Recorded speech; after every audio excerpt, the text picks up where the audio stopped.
Chapter 492. Go to watch net. When Wang Jinyuan saw Xinyan and the others, he was stunned. Although he was unhappy, he still stepped forward politely and asked, "I'm Wang Jinyuan, the sect leader of the Gazao sect. Why have you come uninvited?" Xinyan also put his palms together politely, bowed in standard and fluent Chinese, and said, "Amitba, I'm Xinyan from the Zhenyan Tantrism of Mount Koya, Japan. This time, I brought my disciples Xueqi and Tachibana Wakako to the Cold Mountain Temple in Dongwu City to pay homage to the founder of our Zhenyan Tantrism, Master Hirofa. I heard that the Quadrennial Taoist Assembly of China will be held here, so I specially came to pay a visit." Wang Jinyuan said calmly, "Master Xinyan, Buddhism and Taoism are two different schools. Your Zhenyan Tantrism has come to our Taoist assembly uninvited. I'm afraid it's not appropriate, right?" Xinyan chuckled. Of course not. Although Buddhism and Taoism were two different schools, Buddhism and Taoism cultivation were indeed of the same origin. I once heard that the leader of the Gazao sect, the leader of the external alchemy sect in mainland China, is a righteous and wise cultivation leader. I think Master Wan, you should understand this, right? When Wang Jinyuan saw that Xinyan had given him a big hat, he was very happy and felt proud. But when he looked around, he saw that the attention of many cultivators had been attracted. He hesitated for a moment, wondering if he should let the three Japanese come up. Watch net. 7K. Oath M. At this time, Xinyan sighed, touched Tachibana Wakako beside him, and said, "Look, Tachibana Wakako, I told you that they wouldn't agree, right? I told you that there are many hidden dragons and crouching tigers in China, and cultivation is the best in the world. The rules of each sect are very strict, especially at this kind of Taoist assembly. Outsiders are not allowed to enter. You didn't believe me, so you insisted on coming. Now look at you. You've been given the cold shoulder, haven't you?" Tachibana Wakako also understood Chinese. At this time, her eyes were wide open, and her dark eyes were full of surprise and grievance. She pouted and muttered in her heart, "It's true that I clamored to come. But you didn't say that cultivation in China is the best in the world." When Wang Jinyuan heard this, he saw that the little girl was looking at Xinyan and then at him. He suddenly smiled, nodded and said, "What Master Xinyan said makes sense. What's more, the sage once said, it's a pleasure to have friends from afar. Since the three of you came all the way here because of its reputation, we, the Great China, should not be lacking in etiquette. However, the three of you must abide by the rules and watch the battle from the sidelines." When Tachibana Wakako heard this, she was overjoyed. She bowed deeply to Wang Jinyuan and said, "Thank you very much. I've troubled you." Xinyan also smiled and saluted Wang Jinyuan, saying, "Thank you for making an exception, Master Wan. If you come to our Mount Koya as a guest in the future, I will definitely entertain you warmly." Wang Jinyuan chuckled and ordered his subordinates to lead the three of them to a table and sit down. At this time, Xinyan, Xinxiu, and Tachibana Wakako happened to sit down at Li Yunyang's table. As soon as they sat down, Tachibana Wakako said to Xinyan in Japanese with an unhappy face, "Master Xinyan, how can you wrongly accuse me? I'm not the only one who said I would come to the Taoist assembly. Moreover, as a monk, you are dishonest and you lie. When did you say that cultivation in China is the best in the world?" Xinyan laughed. He was not angry. He just patted the innocent Tachibana Wakako's head and said with a smile, "Tachibana Wakako, you saw it. These cultivators in China don't have much ability, but they have a bad temper. They have been immersed in the beautiful dream of their own country and the most glorious history of Taoism in the Song, Yuanming and Ming dynasties. So when I give them a little bit of praise, they get carried away. If I didn't compliment them, would they have let us in?" Only then did Tachibana Wakako understand. She made a face at Xinyan with a smile and whispered, "Master Xinyan, you're so amazing. You've deceived these self-righteous Chinese cultivators." Xinyan snorted, waved his hand and said, "If it weren't for you, how could I have done such a thing? Tachibana Wakako, didn't you want to watch the Taoist assembly fight? Now you can watch as much as you want." Tachibana Wakako looked at the field and saw that Li Yunyang and Yu Shang were both sitting at a square table at this time. There were their own young spirits on the table, constantly changing. Sometimes they were fighting and wrestling, and sometimes they were chasing each other for their lives. Tachibana Wakako was a child, and she was delighted to see the prey. She turned to Shinsu and said with a smile, Shinsu, that guy is the guy we met at Shiyuan Temple. What do you think of his ability?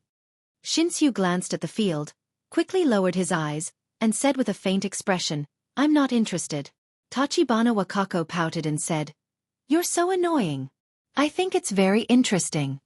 After that, she ignored Shinsu and began to watch with great interest. At this time, Su Chan, Zhou Qin, Zi Yuan, and the little foxes, who were sitting to one side, heard them talking in Japanese. They all turned their heads to look at them. Su Chan muttered in a low voice, Why are there Japanese here? Ruan Hongling also whispered to Zi Yuan, Shiji Zi Yuan, what are they talking about? Zi Yuan looked a little displeased. She gave Xinyan a meaningful look and said in a low voice, Nothing. Let's ignore them and continue to watch Li Yunyang and Yu Sheng fight. Only then did everyone turn their faces and continue to look at the field. At this time, the battle between Li Yunyang and Yu Sheng had become white-hot. The two of them were controlling their respective yang spirits to constantly change according to each other's changes. Every time the two of them changed, they would immediately change again. In just a few minutes, the round table had changed dozens of times. The change of the yang spirit consumed a lot of zhenqi. Not long after the two of them fought, white steam rose from the top of their heads. Yu Sheng's forehead was already covered with fine sweat and his face was pale, while Li Yunyang's face was red, as if he had drunk strong wine. At first, the changes of the two of them were extremely fast, but slowly, Yu Sheng's changes slowed down. His face also became paler and paler, gradually becoming as pale as a thin piece of paper, while Li Yundong's face became redder and redder, like a red-faced Guan Yu. Although his appearance was abnormal, his eyes were still crystal clear and deep, like the endless sea. There was still inexhaustible energy left. Not only did his changes not slow down, they even showed signs of speeding up.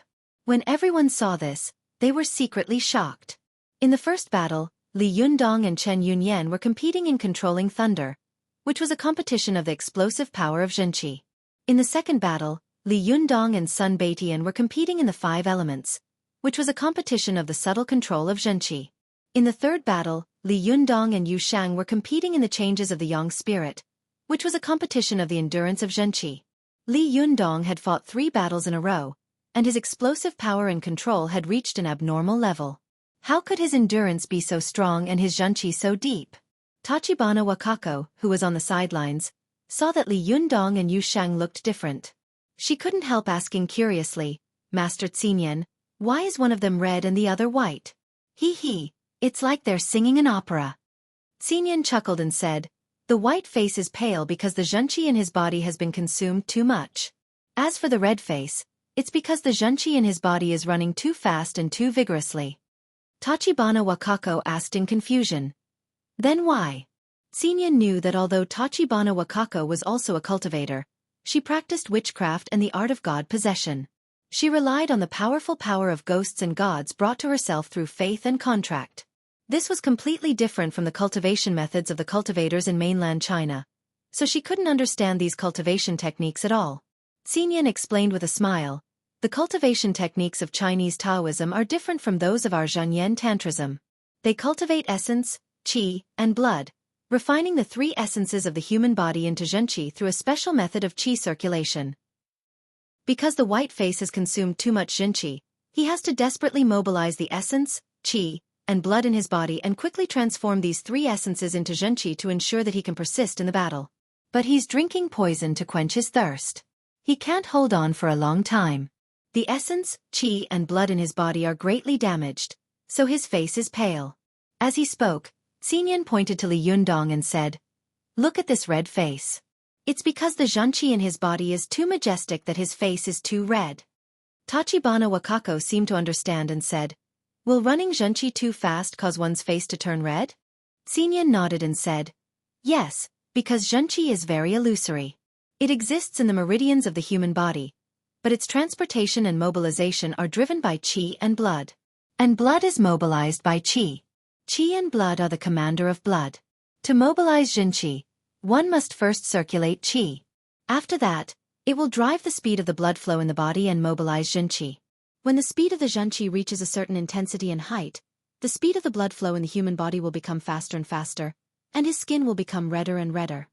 Tachibana Wakako suddenly understood and said, "Ah, I see. Is it the same as running a marathon?" Xinyan nodded slightly and said, "Although it's not correct, it's not far from the truth." Tachibana Wakako clapped her hands and said with a smile, "Then won't this battle be over soon?" Xinyan chuckled and said, "If I'm not wrong, the winner will be decided in 10 seconds. As soon as he finished speaking, he saw that Yusheng finally couldn't hold on any longer. His last transformation happened to be into a white tiger, and Li Yundong immediately changed into an azure dragon. At this time, Yusheng's Xueqi was almost exhausted, and he could no longer change. Yusheng's Xueqi was seriously overdrawn. His body swayed, and his lips were a little dry. He forced a smile at Li Yundong and said in a hoarse voice, "Zhenren Li, I admit defeat." Li Yundong also smiled slightly and withdrew his yang spirit. He chuckled and said, "Zhenren Yu, you're too modest." Yusheng waved his hand. After withdrawing his yang spirit, he took a deep breath and slowly adjusted his qi. After a little breath he asked, "Zhenren Li, there's something I don't understand and I want to ask you." Li Yundong saw that although Yusheng was arrogant, he was still an open and above-board person. He was not like the previous two who had many tricks. He had a good impression of Yusheng, so he said with a smile, "Zhenren Yu, ask away." Yusheng asked with a surprised and doubtful expression, "Zhenren Li, just now I changed 108 times, and you also changed 108 times. I want to ask you, if I don't admit defeat, how many more times can you change?" Li Yundong smiled and controlled his yang spirit to jump onto the table again. Without saying a word, he began to change again. This time, he clearly changed the things that had changed when they had fought before. In the end, he said with a smile, "Zhenren Yu, I can change things like this for 3 days and 3 nights." When these words were said, the cultivators of all sects present were so shocked that their faces turned pale. Yusheng was also a master in the cultivation world. When he competed with Li Yundong in the yang spirit transformation, he could only last for 5 minutes before his Jin Yuan was exhausted. But Li Yundong actually said that he could last for 3 days and 3 nights. Was this true or false? Even if it was a lie, it didn't seem like it was a lie from the way he was getting more and more spirited the more he fought. But if it was true, then he was too terrifying, wasn't he? He had thought that he would run out of his Xueqi and get a bargain in the end. Now it seemed that this was simply a fool's dream. For a moment, everyone had their own thoughts. Du Fei of the Chuanjin Dragon sect drank his tea calmly, but his heart was in turmoil. He thought to himself, Li Yundong has only cultivated for half a year. I can understand that his Xueqi is strong. After all, he is a body reconstructed by the Jindan. I can also understand that his magic is amazing. Maybe he has had some adventures. But his Xueqi is so strong and his aura is so long that his yang spirit transformation can last for 3 days and 3 nights. This shows that he has reached the realm of unity of heaven and man and self-sufficiency of the big and small universes. He is only 1 step away from the Jinshin phase. How could he be so powerful at such a young age? He must have practiced the long-lost heavenly Jindan technique. Otherwise, it would be impossible for him to be so powerful. Seeing Li Yundong's miracle, Du Fei couldn't help but begin to think about how to exchange the heavenly Jindan technique with Li Yundong. Although Zhou Ping of the Zhengyi school had always disliked Li Yundong, she couldn't help exclaiming in a low voice, 3 days and 3 nights? How is this possible? How can his aura be so long? Zhang Ling snorted coldly and said, "This man must have practiced the heavenly Jindan technique and combined it with Renyuan Jindan. That's why he is so powerful." "Master, I have a way to get the heavenly Jindan technique." Zhou Ping turned her head and whispered a few words into Zhang Ling's ear. Hearing this, Zhang Ling narrowed her eyes and revealed a thoughtful expression. She slowly said, "We'll talk about this when we get back. We need to make a good plan." Wang Jinyuan saw that after this battle, the faces of the cultivators of all sects could not help but show fear and despair. Li Yundong's strength had far exceeded everyone's expectations. It was not terrible for a person to have powerful magic, nor was it terrible for a person to be proficient in the 5 elements. However, if a person's magic was powerful and proficient in the 5 elements, his Xueqi was incomparably majestic, and his aura was long and continuous, like a vast river that would never dry up, then this person was simply an unbeatable monster. Wang Jinyuan looked at Li Yunyang in shock and thought to himself, "This guy's cultivation speed is too fast. His current cultivation quotient has far surpassed that of cultivators of the same age. He's almost catching up with the old guys in the cultivation world. Terrible, really terrible. Can the old fox really control such a terrible guy? At this time, Yu Sheng smiled bitterly. He made an obeisance by cupping his hands to Li Yundong and said, Zhenren Li, I'm convinced. You are powerful, and I'm not as good as you. But just because I'm not as good as you today doesn't mean that I won't be as good as you tomorrow. One day, I will surpass you. Li Yundong smiled slightly. Zhenren Yu, you're exaggerating. Yu Sheng forced a smile and walked to his seat. He lowered his head and said nothing. No matter how Wei Qing, who was next to him, teased him and made him happy, he did not say a word. Seeing that Yu Sheng, who was usually arrogant, had been defeated like this, Wang Jinyuan couldn't help but smile bitterly.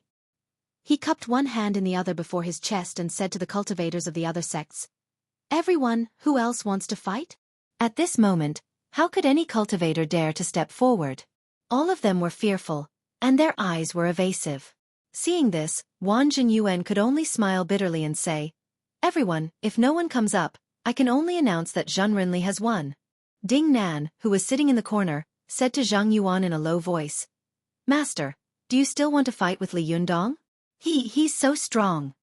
Zhang Yuan chuckled and a sinister smile appeared on his face.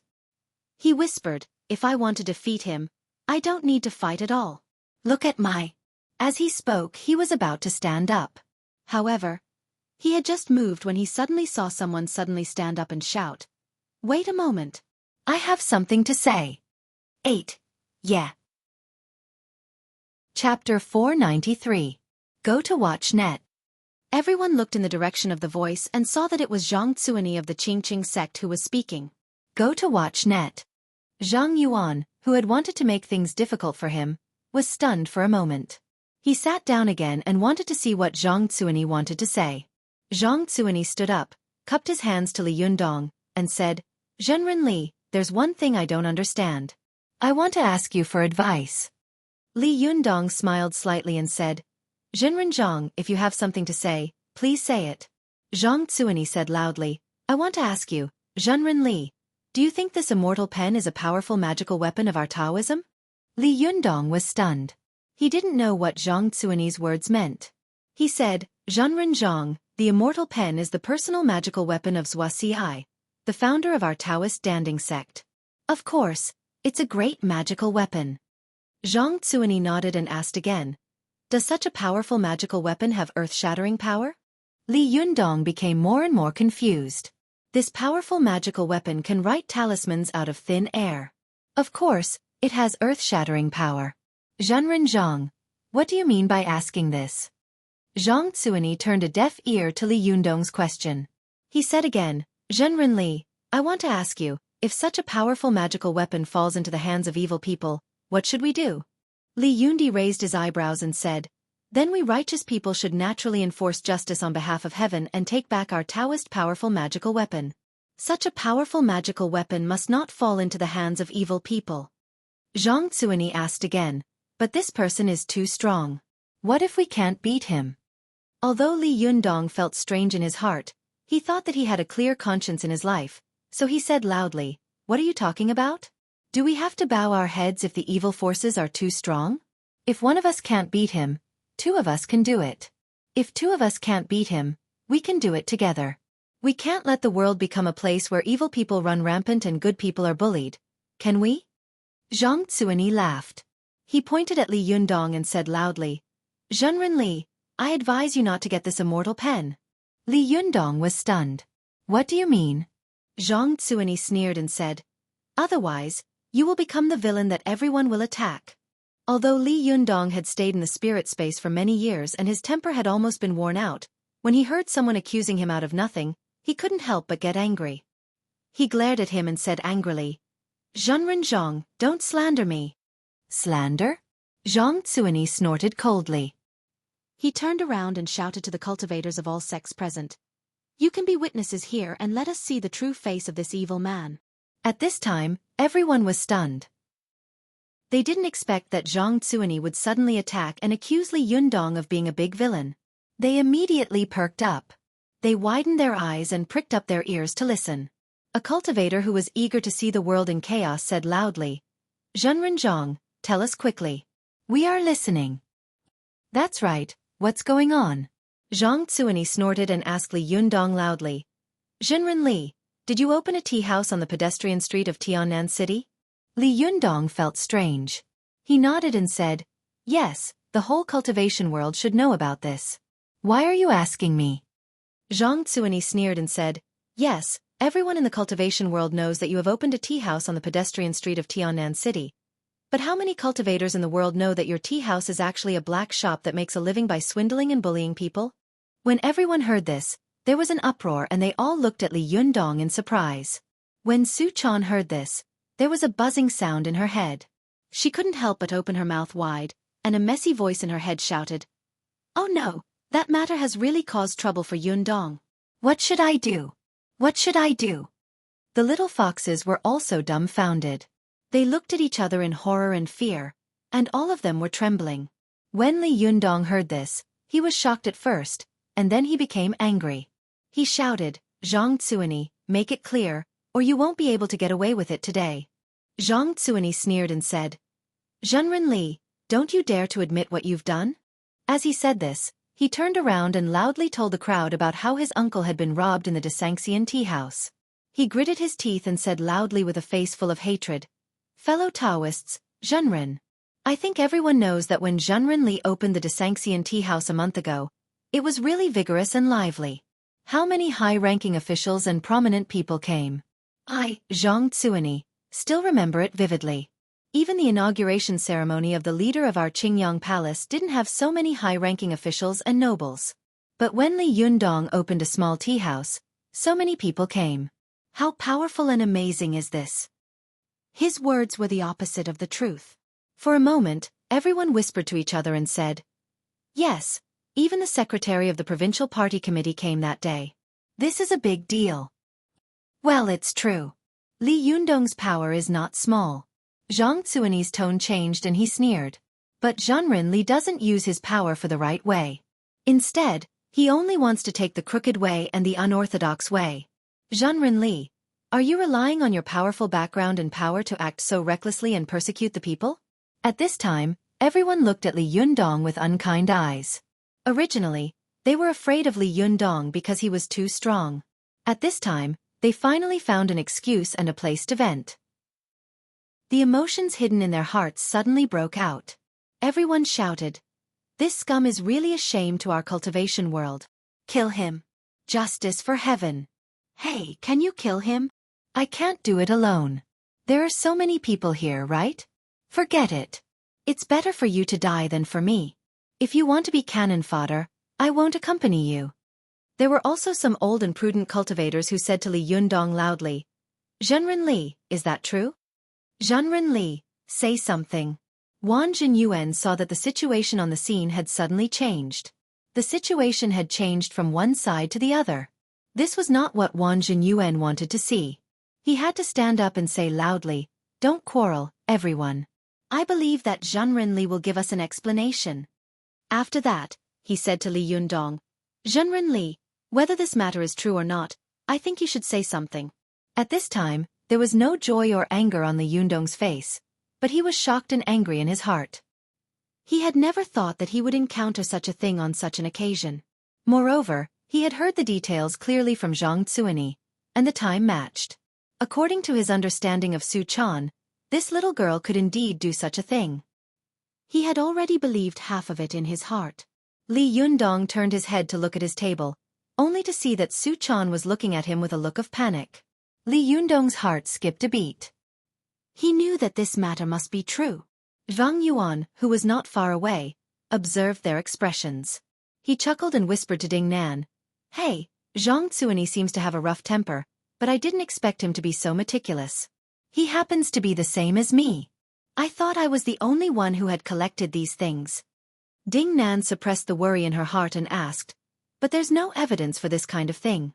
How can it be counted without evidence?" Zhang Yuan chuckled and said, "No evidence? I have a lot of evidence in my hands." Zhang Xueqi dared to suddenly make trouble on such an occasion. He must have ironclad evidence in his hands. Otherwise, he would never dare to make trouble like this. No wonder he dared to say that he could win first place. It turns out that he had prepared such a backup plan. Ding Nan looked at Zhang Xueqi with disdain. She sneered and said, even if he gets what he wants, is he sure to win first place? Zhang Yuan sneered and said, Zhang Xueqi has the Sanhuang sword in his hand, and Yu Shang has been eliminated. Now he has a great chance of winning.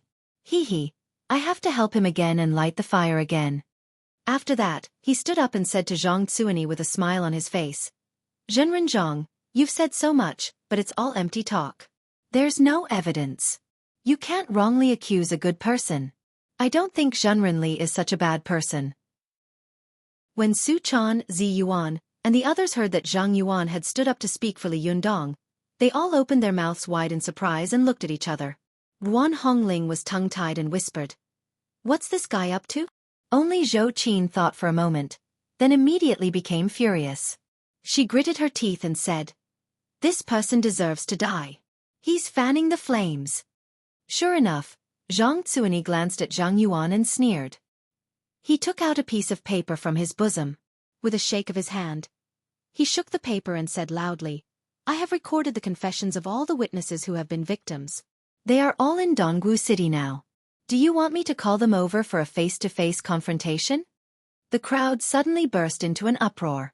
Everyone believed what Zhang Xueqi had said in his heart, especially when they looked at Li Yundong's table. They saw that Su Chan and the other little foxes were trembling all over and in a panic. They had a guilty look on their faces. They no longer had any doubts. They glared at Li Yundong and said loudly, Zhenren Li, you tell us what to do. Li Yundong, I didn't expect you to be such a shameless person.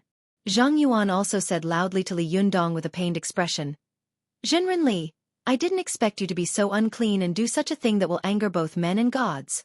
Although it seems to be a small evil, if small evil is not punished, what if it leads to a big evil in the future? As soon as he said this, everyone immediately responded loudly, That's right, that's right. Zhang Xueqi saw that the crowd was in an uproar, and he was secretly proud of himself. He took advantage of the victory and said, Zhenren Li, do you think a big villain like you is qualified to take a Taoist treasure like ours? Do you deserve to use such a powerful magical weapon? At this time, Su Chan finally couldn't stand it anymore. She stood up, trembling all over, and her eyes were full of tears. She shouted excitedly, This has nothing to do with Yundong. I did it. It was all my idea. Don't force him. I will take responsibility for what I have done. If there is anything, I will take responsibility for it myself. Ling Yu, who was the initiator of the incident, couldn't help but stand up and say loudly, It was my idea for Su Chan. If you want to blame someone, blame me. The little foxes also stood up and said loudly, It's our fault. It has nothing to do with leader. Don't force him. Seeing so many beautiful little foxes protecting Li Yundong, some people were both surprised and envious, jealous and resentful. Some people said sarcastically, Oh, they're so united. Zhenren Li, you've done a good job of protecting your disciples. Humph, nothing good has ever happened to these foxes since they entered the mortal world.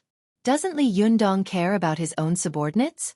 Zhang Xueqi laughed and said, Zhenren Li, you have a group of good disciples. I didn't expect them to sacrifice themselves to protect you.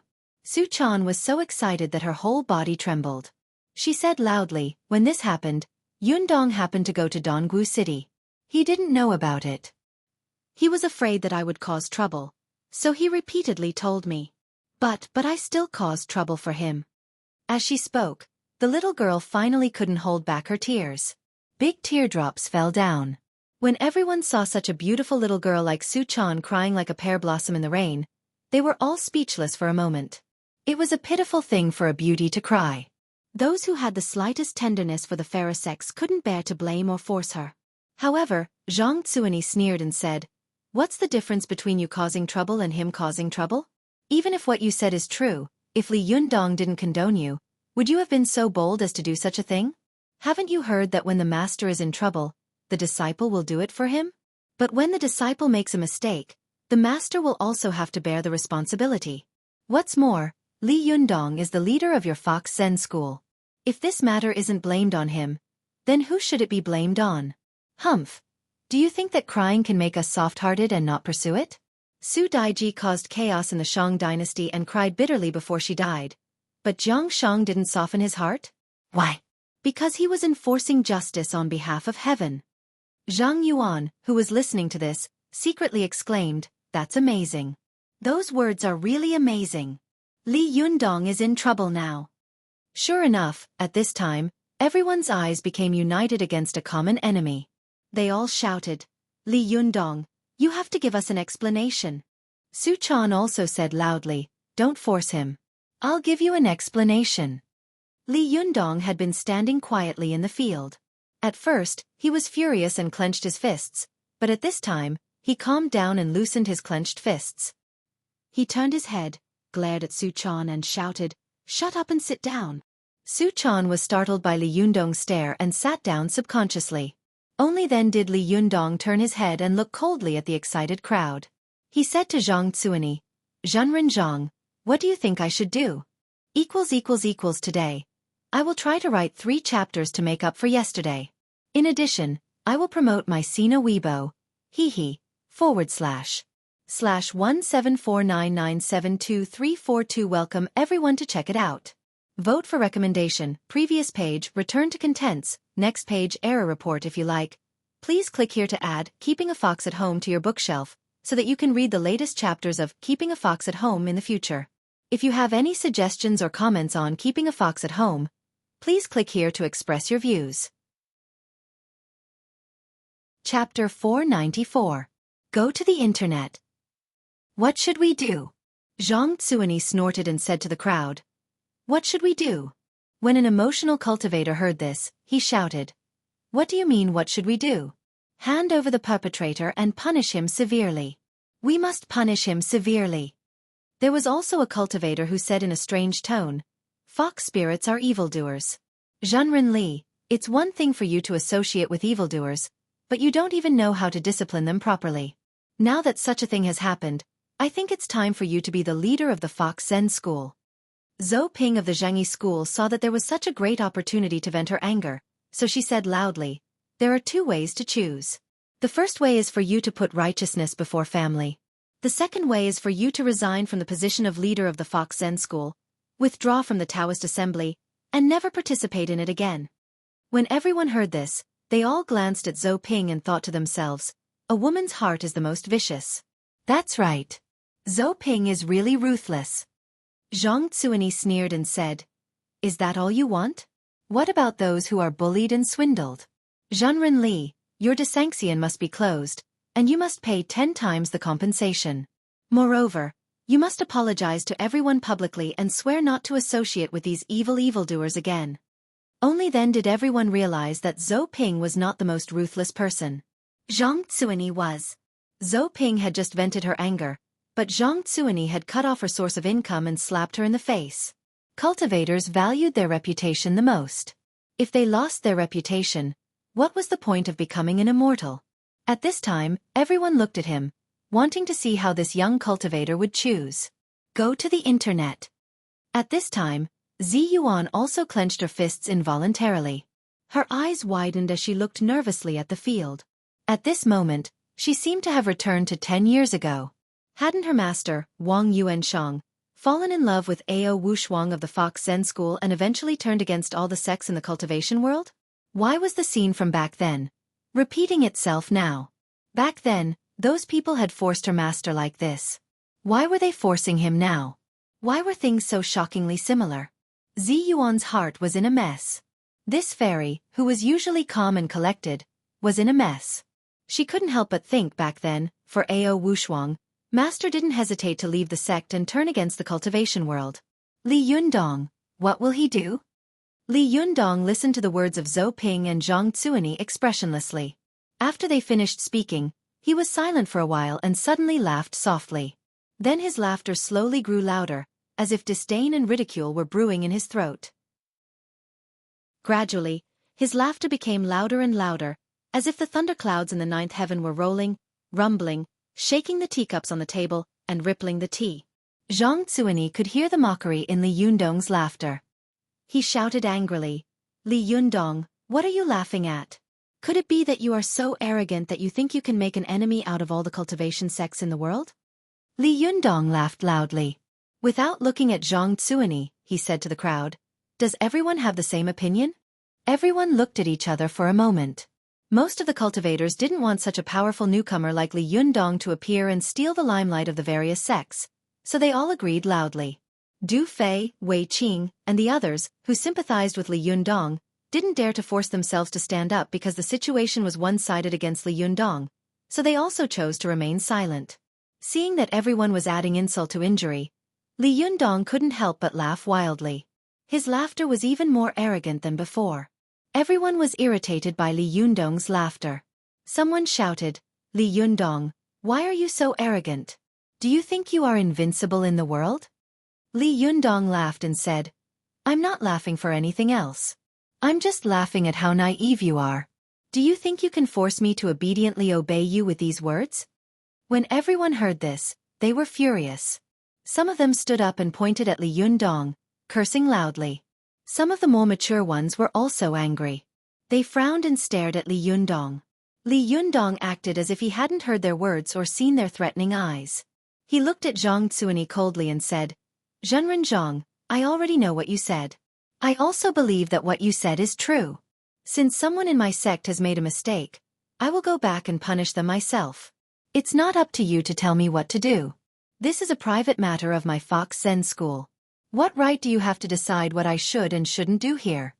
After that, Li Yundong pointed to Su Chan, Ling Yu, and the other little foxes and said, "I will take responsibility for the mistakes they made because I am their leader. I will definitely pay for what needs to be paid, but I will never close the tea house. I will definitely apologize, but I will definitely not apologize to you, but to the victims. As for the Taoist assembly, humph, don't you just want me to withdraw from the Taoist assembly? Well, I won't fight for the immortal pen. I'll let you fight for it." Li Yundong looked at the crowd with a sneer and said, "Are you satisfied now?" Everyone looked at each other. Some of them with ulterior motives saw that their purpose of making Li Yundong withdraw from the competition had been achieved, so they stopped making noise. On the contrary, some of them who were eager for justice said unrelentingly, "Li Yundong, you are protecting your own people."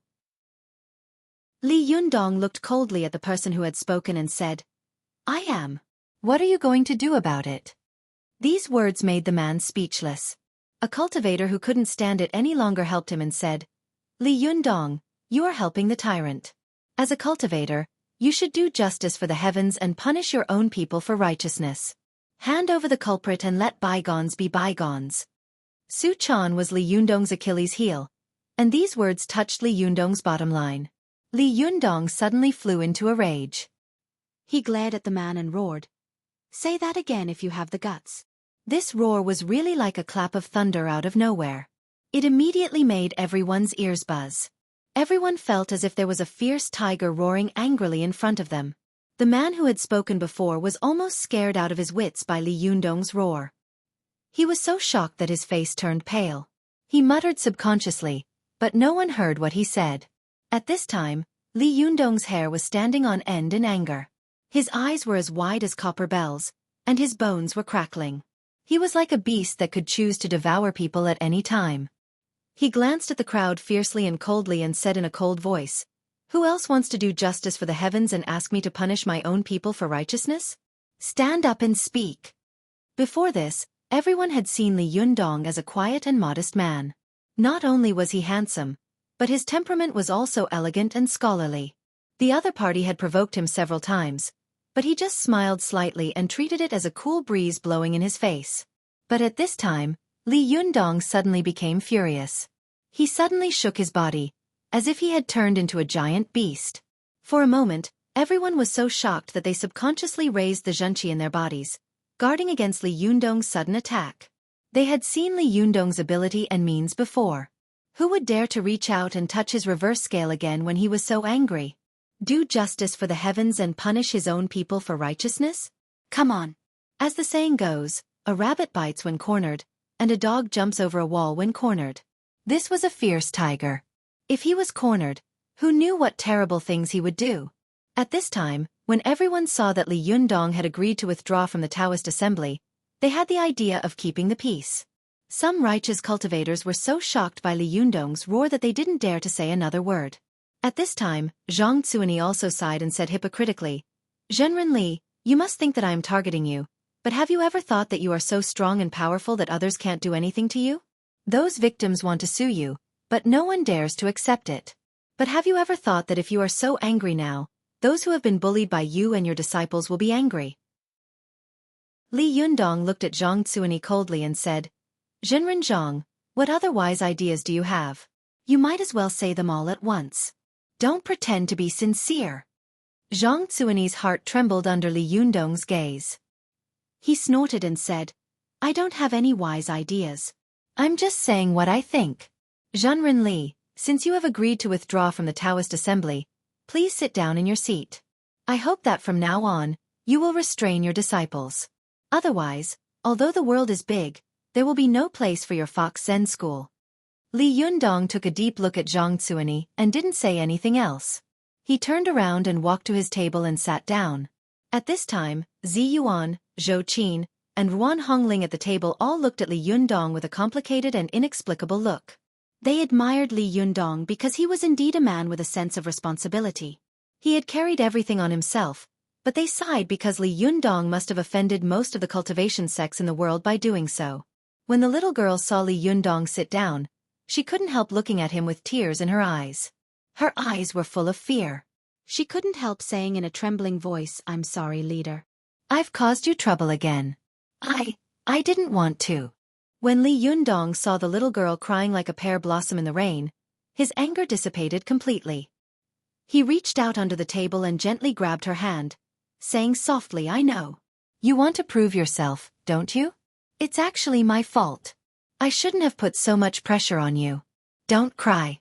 We didn't do it well this time. Let's learn from our experience and do it well next time. Won't that be fine?" Su Chan had always felt a lot of pressure in her heart, especially in the face of Zhou Qin and Zi Yuan, who could help Li Yundong. She had been worried all day that she would drag Li Yundong down, so she had been thinking about helping Li Yundong and proving herself. But in the end, she was still a hindrance. When the little girl heard Zhang Xueqi's sudden attack, she really felt like the end of the world was coming, as if the sky had collapsed. What made Su Chan the most anxious was that she was afraid that Li Yundong would abandon her in a fit of rage and no longer want her. But at this time, after hearing Li Yundong's words, she realized how much Li Yundong loved her and how superfluous her thinking was.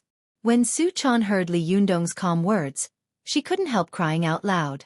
The little girl choked and said, "But Sister Zhou Qin beat you so hard that you couldn't get the immortal pen, but I always helped you and made you unable to get the immortal pen. I'm really useless." Li Yundong smiled gently. He reached out his hand and stroked the little girl's cheek lovingly. "Silly girl. Didn't I say it before? How can a dead thing replace a living thing? How can the immortal pen be compared to you? Besides, if I were still the poor boy I used to be, would you still want me?" Su Chan looked at him with tears in her eyes and nodded. Li Yundong smiled and said, "Look, isn't that right?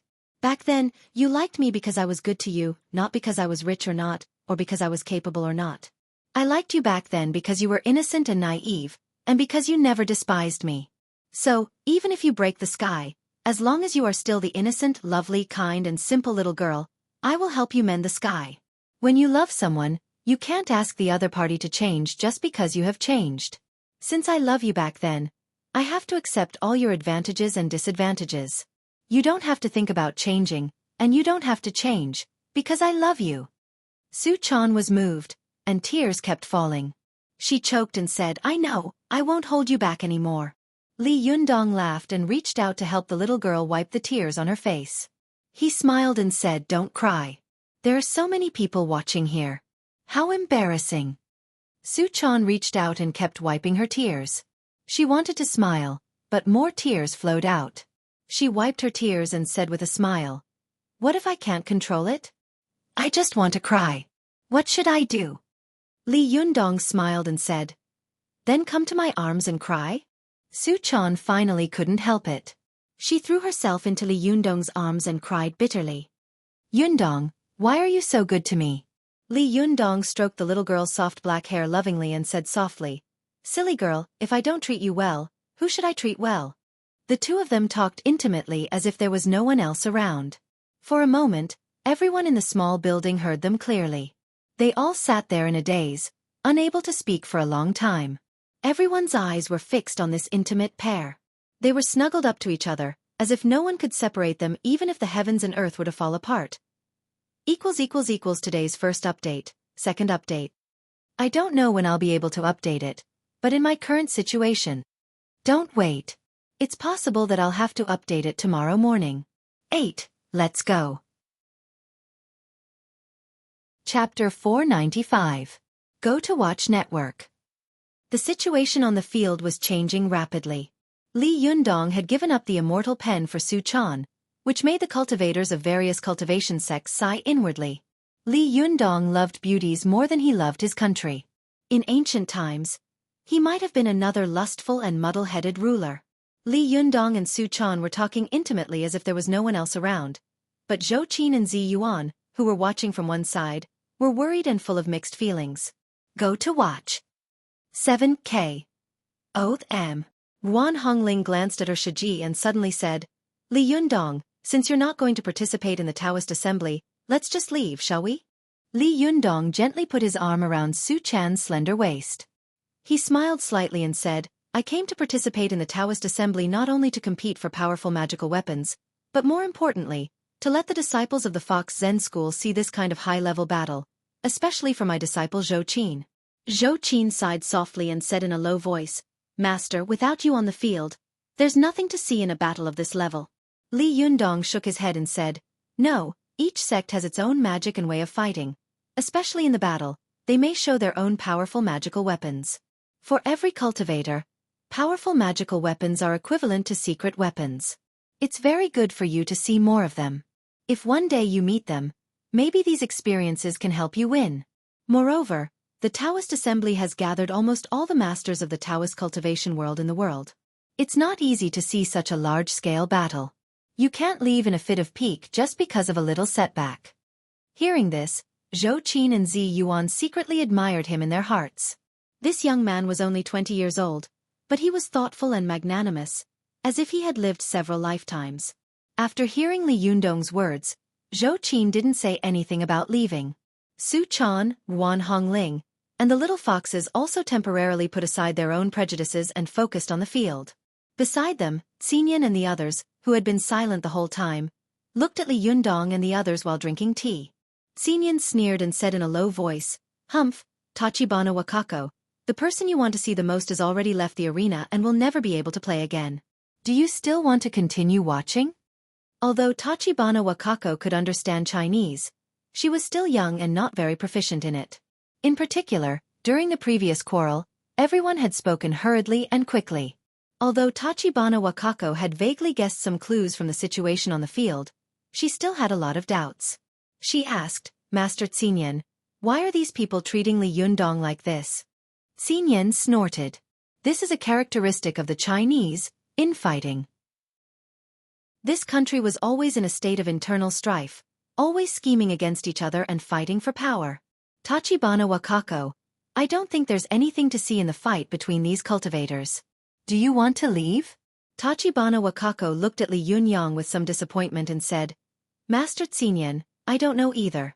However, I still want to watch for a while more. If I don't like it, we'll leave, okay? Xinyan smiled and said, Well, let's do as you say. At this time, Li Yundong noticed that the people sitting at the table next to him were the Japanese people he had met in Shiyuan Temple. He was shocked, frowned, and subconsciously wanted to find trouble with them.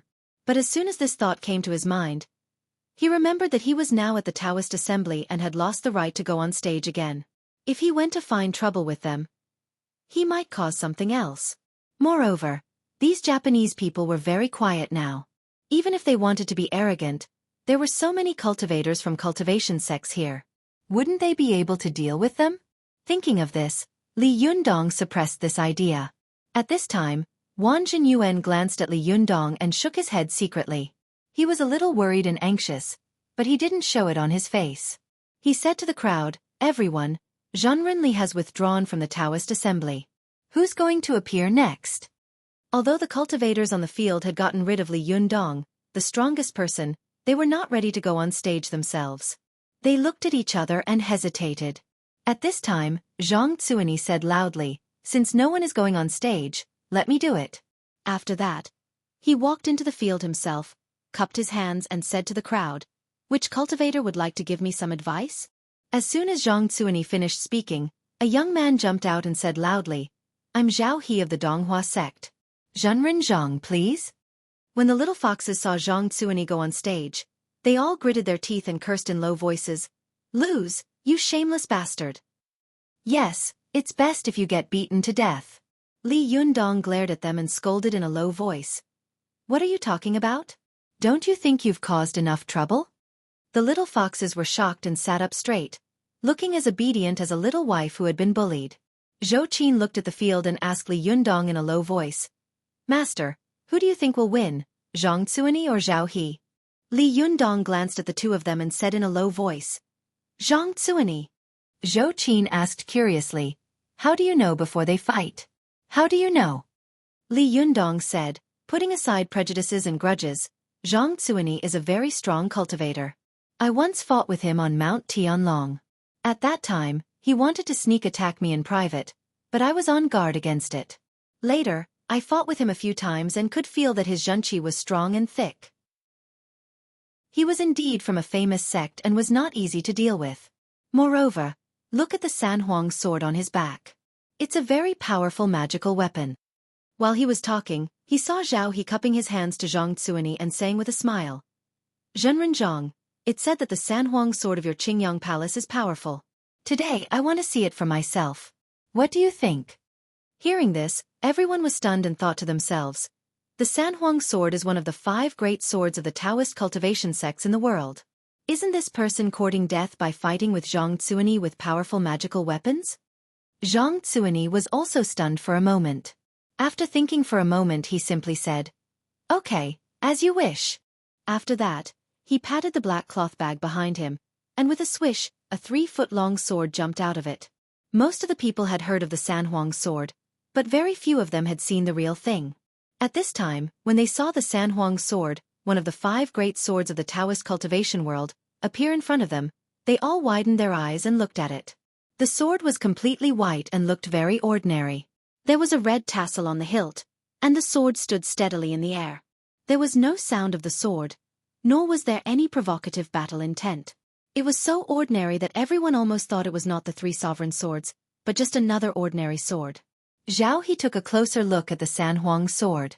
He quickly showed his powerful magical weapon, which was 2 double hooks. Xueqi saw that the double hooks were similar to long swords, but there was an extra hook at the tip of the sword. She couldn't help asking curiously, "What kind of powerful magical weapon is this?" Zi Yuan, who was standing to one side, suddenly smiled and said, "I was wondering why Zhao He dared to fight with Zhang Xueqi with powerful magical weapons. It turns out that he is relying on the mutual restraint of weapons." Li Yunyang nodded and said, "Yes, the double hooks in weapons can restrain long swords. This kind of double hooks can hook and lock the long sword, making it impossible for the opponent to fight back." But while they were talking, they saw the two of them salute each other. Suddenly, there was a flash of white light on the field, and there was a clanging sound on the ground. Zhao He's magical weapon had been defeated. His double-hook magical weapon had just locked the Sanhuang sword, but it was twisted by the Sanhuang sword and instantly cut into 2 pieces, falling to the ground. The crowd suddenly burst into an uproar, and there was a cry of surprise on the field. Zhao He stood there dumbfounded, as if he couldn't believe his eyes. Li Yunyang was shocked. "Is the Sanhuang sword so sharp? I thought it should be able to win, but I didn't expect it to be so fast." Xueqi stared at the Sanhuang sword with her eyes wide open. At this time, the Sanhuang sword was blooming with 3 colors: green, yellow, and black. She couldn't help asking in surprise, "Has the sword changed color?" Li Yunyang explained in a low voice, "This is the true color of the Sanhuang sword. These 3 colors represent 3 kinds of power. You should know that the Sanhuang sword is the powerful magical weapon of the Qingyang Palace in Sichuan. It is usually worshipped in the Jade Emperor Hall of the Qingyang Palace. Downstairs in the hall are the 3 main gods of the Sanhuang sword, the 3 great emperors." "The 3 great emperors?" Xueqi asked curiously. What are they? Li Yunyang said, the three great emperors are the heavenly officials who are in charge of the sky, the earth officials who are in charge of the earth, and the water officials who are in charge of the water, so they are also called the three great emperors. Heaven, earth and water are the main components of this world, so the power of the Sanhuang sword comes from these three gods. You see, the cyan refers to the heavenly officials, the yellow refers to the earth officials, and the black refers to the water officials. Zi Yuan also nodded and added, yes, it is said that the Sanhuang sword was refined by Yuan Shitianzuan after taking the 9 qis of Shiyang from the Great Void, the 7 qis of Qingshu from the Jutuyang Cave, and the 5 qis of Chunhao from the Dongyang Fengzi. The primeval Lord of Heaven once gave this divine sword, which contained the power of the three great emperors, to Yao Xuanyu. Therefore, these three human sovereigns have all used this divine sword, which is why we in the cultivation world also call this sword the Sanhuang sword. Only then did Zhou Qin understand. She looked at the sword surrounded by the three-colored divine light with awe and thought to herself, if my powerful magical weapon were to fight, would it be a match for him? I'm afraid it would also be cut in an instant, wouldn't it? Li Yunyang seemed to know what Zhou Qin was thinking. He comforted her in a low voice, Zhou Qin, don't think too much. No matter how powerful the powerful magical weapon is, it's just a dead object that can communicate with spirit. The key is still to see who uses it. If the person using it is strong, the powerful magical weapon will be even more powerful. If the person using it is not strong enough, the power of the powerful magical weapon will be greatly reduced. Zhou Qin nodded secretly and kept these words in mind. Tachibana Wakako looked at the shining Sanhuang sword and opened her mouth wide. She couldn't help but ask curiously, hey, this sword looks very powerful? Xinyan glanced at the Sanhuang sword, chuckled, pointed at Shinsu, and said, Shinsu can take this sword with his bare hands. When Tachibana Wakako heard this, she was immediately disappointed. No way. Isn't it just good-looking? Shinsu, who had always been submissive like a servant, whispered at this time, Tachibana Wakako, no matter how powerful the powerful magical weapon is, it still depends on who uses it. The cultivation quotients of these Chinese cultivators are too low. No matter how powerful the magical weapon is, it's useless. The three Japanese people whispered to each other. Zi Yuan, who was beside them, heard their words and couldn't help but look at them again and frown. Li Yundong was keenly aware of her strangeness and asked, Zi Yuan, what's wrong? Zi Yuan thought for a moment and whispered to Li Yundong, it's nothing. These Japanese look down on us Chinese cultivators. Li Yundong snorted coldly. They once said that there were no masters in mainland China. I wanted to teach them a lesson, but it's a pity that I didn't have a good chance. Zi Yuan snorted and said with rare anger, these Japanese people don't know the immensity of heaven and earth.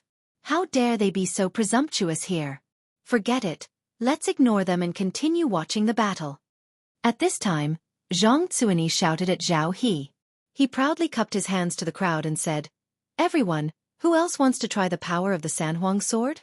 Everyone had been shocked by the sharpness and power of the Sanhuang sword for a while. They were all afraid that if they went up, their powerful magical weapons would be cut off like Zhao He. That would really be too painful to live. For a moment, everyone hesitated and didn't dare to step forward. Xinyan sneered from the side. Finally, he couldn't help but say to Shinsu, Shinsu, why don't you give it a try? Shinsu was overjoyed when he heard this. He straightened his back and suddenly changed from a humble and wretched servant to an imposing master with sharp eyes. Shinsu took a step forward and said loudly, I'll do it. Chapter 496. Go to watch net. Shinsu shouted, which immediately attracted everyone's attention. Go to watch net. When everyone saw this, they were stunned and burst into laughter. Where did this Japanese come from? Someone shouted at Wang Zhenyuan, Master Wan, why did you let the Japanese in? Wang Zhenyuan hadn't expected that these Japanese would be unwilling to be left out. He frowned, stepped forward, and said to Xinyan, Master Xinyan, didn't we agree? Why didn't you keep your promise? Xinyan smiled slightly and said, Master Wan, my disciple Shinsu is eager to fight and wants to go up to the stage to ask for advice. This should not be considered breaking his promise, right? What's more, I didn't agree to anything at the beginning. As he said this, he said loudly to Zhang Zuini, my friend, I have a new disciple who wants to ask you for advice on fighting methods. I wonder if you would like to teach him? Zhang Xueqi saw that the Japanese had an extraordinary bearing. He stood there like a beast, and his whole body was full of cold-killing intent. It was obvious that he was a master. However, Zhang Xueqi had the Sanhuang sword in his hand, so he was not willing to take this Japanese seriously. He laughed and said, "Well, let him come. I'll let you broaden your horizons." Wang Jinyuan was angry in his heart, but since Zhang Xueqi had agreed, he had no reason to stop him. He could only put on a fake smile and said, "In that case, I have nothing to say." Xinxiu was wearing a well-ironed suit with a tie on his chest. His leather shoes were polished and bright. He didn't look like a cultivator at all. Instead, he looked like a handsome white-collar worker that could often be seen in Japanese TV series. Xinxiu walked into the field. He bowed to Zhang Xueqi and said, "Zhenren Zhang, what are we going to compete in?" Zhang Xueqi chuckled and said proudly, "You can choose whatever you want. Whether it's a battle of magical instruments, magic, close combat, or a battle of writing, I'm good at everything. Anything is fine." Xinxiu smiled slightly, and there was a trace of cunning and contempt in his eyes. However, he said humbly, "Zhenren Zhang, if we fight, I'm afraid this building won't be able to bear it. I think we should just compare our martial arts. What do you think?" With a wave of his hand, Zhang Xueqi called the Sanhuang sword back to his body and hung it behind him again. He stood proudly with his hands behind his back and said, "Well, let's fight." Xinxiu smiled again and said, "Then Zhenren Zhang, please show mercy." Zhang Xueqi laughed and said, "Don't worry, I won't hit you hard." Everyone also laughed. "Zhenren Zhang, don't beat him until he cries." Li Yundong, who was on the sidelines, saw that everyone was underestimating the enemy, and he felt that something was wrong. He whispered, "Oh no, Zhang Xueqi underestimated the enemy too much. I've met this Japanese before. His aura is vigorous and chilling. He's a very difficult opponent to deal with. Even if Zhang Xueqi didn't underestimate him, he might not be his match, let alone underestimate him so much at this time." Zhou Qin sneered and said, "Then let's watch him make a fool of himself later. Who told him to be so arrogant?" Li Yundong immediately glared at Zhou Qin and shouted in a low voice, "B*****. Zhang Xueqi and I have a personal grudge. His fight with the Japanese is against the national system. If he loses, he will not only lose his face, but also the face of the entire Chinese cultivation world. How can you not distinguish between public and private affairs and gloat?" Zhou Qin was stunned for a moment. She had never been scolded like this by Li Yundong. Her face immediately turned red and she whispered, "I'm sorry, master. I was wrong."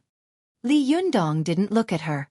He stood up and said loudly, "Zhenren Zhang, be careful.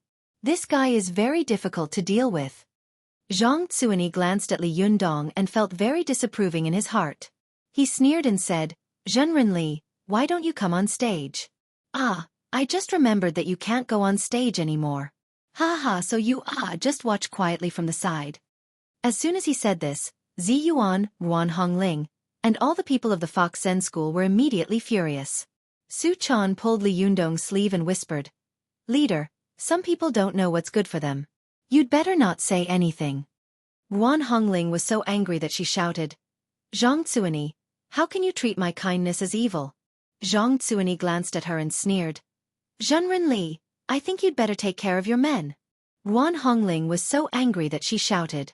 Subconsciously, she wanted to stand up and scold Zhang Xueqi. Zi Yuan, who was beside her, immediately pulled her back and scolded her in a low voice. "What are you doing? Do you want to lose face? Sit down. If Zhang Xueqi doesn't appreciate it, then let him fend for himself. We don't have to make things difficult for ourselves." Ruan Hongling snorted heavily. "I've never seen such a narrow-minded man. Damn it!" Li Yundong shook his head. He slowly sat down, sighed, and said, "Alas! Zhang Xueqi is so careless. I'm afraid he will be in trouble." Ruan Hongling said angrily, "Then let him make a fool of himself. If we lose to him, will there be no one else in the Chinese cultivation world?"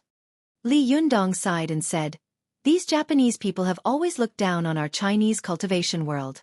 If they lose, they won't fight with you. Then they'll go back and publicize how they defeated the masters of our Chinese cultivation world. What will you do?" Guan Hongling was stunned and stammered. They can't be so shameless, can they? Zi Yuan said, it's very possible. This kind of thing often happens in the martial arts world, and it's not like it hasn't happened before in the cultivation world. At this time, everyone put aside their prejudices and looked at the field worriedly.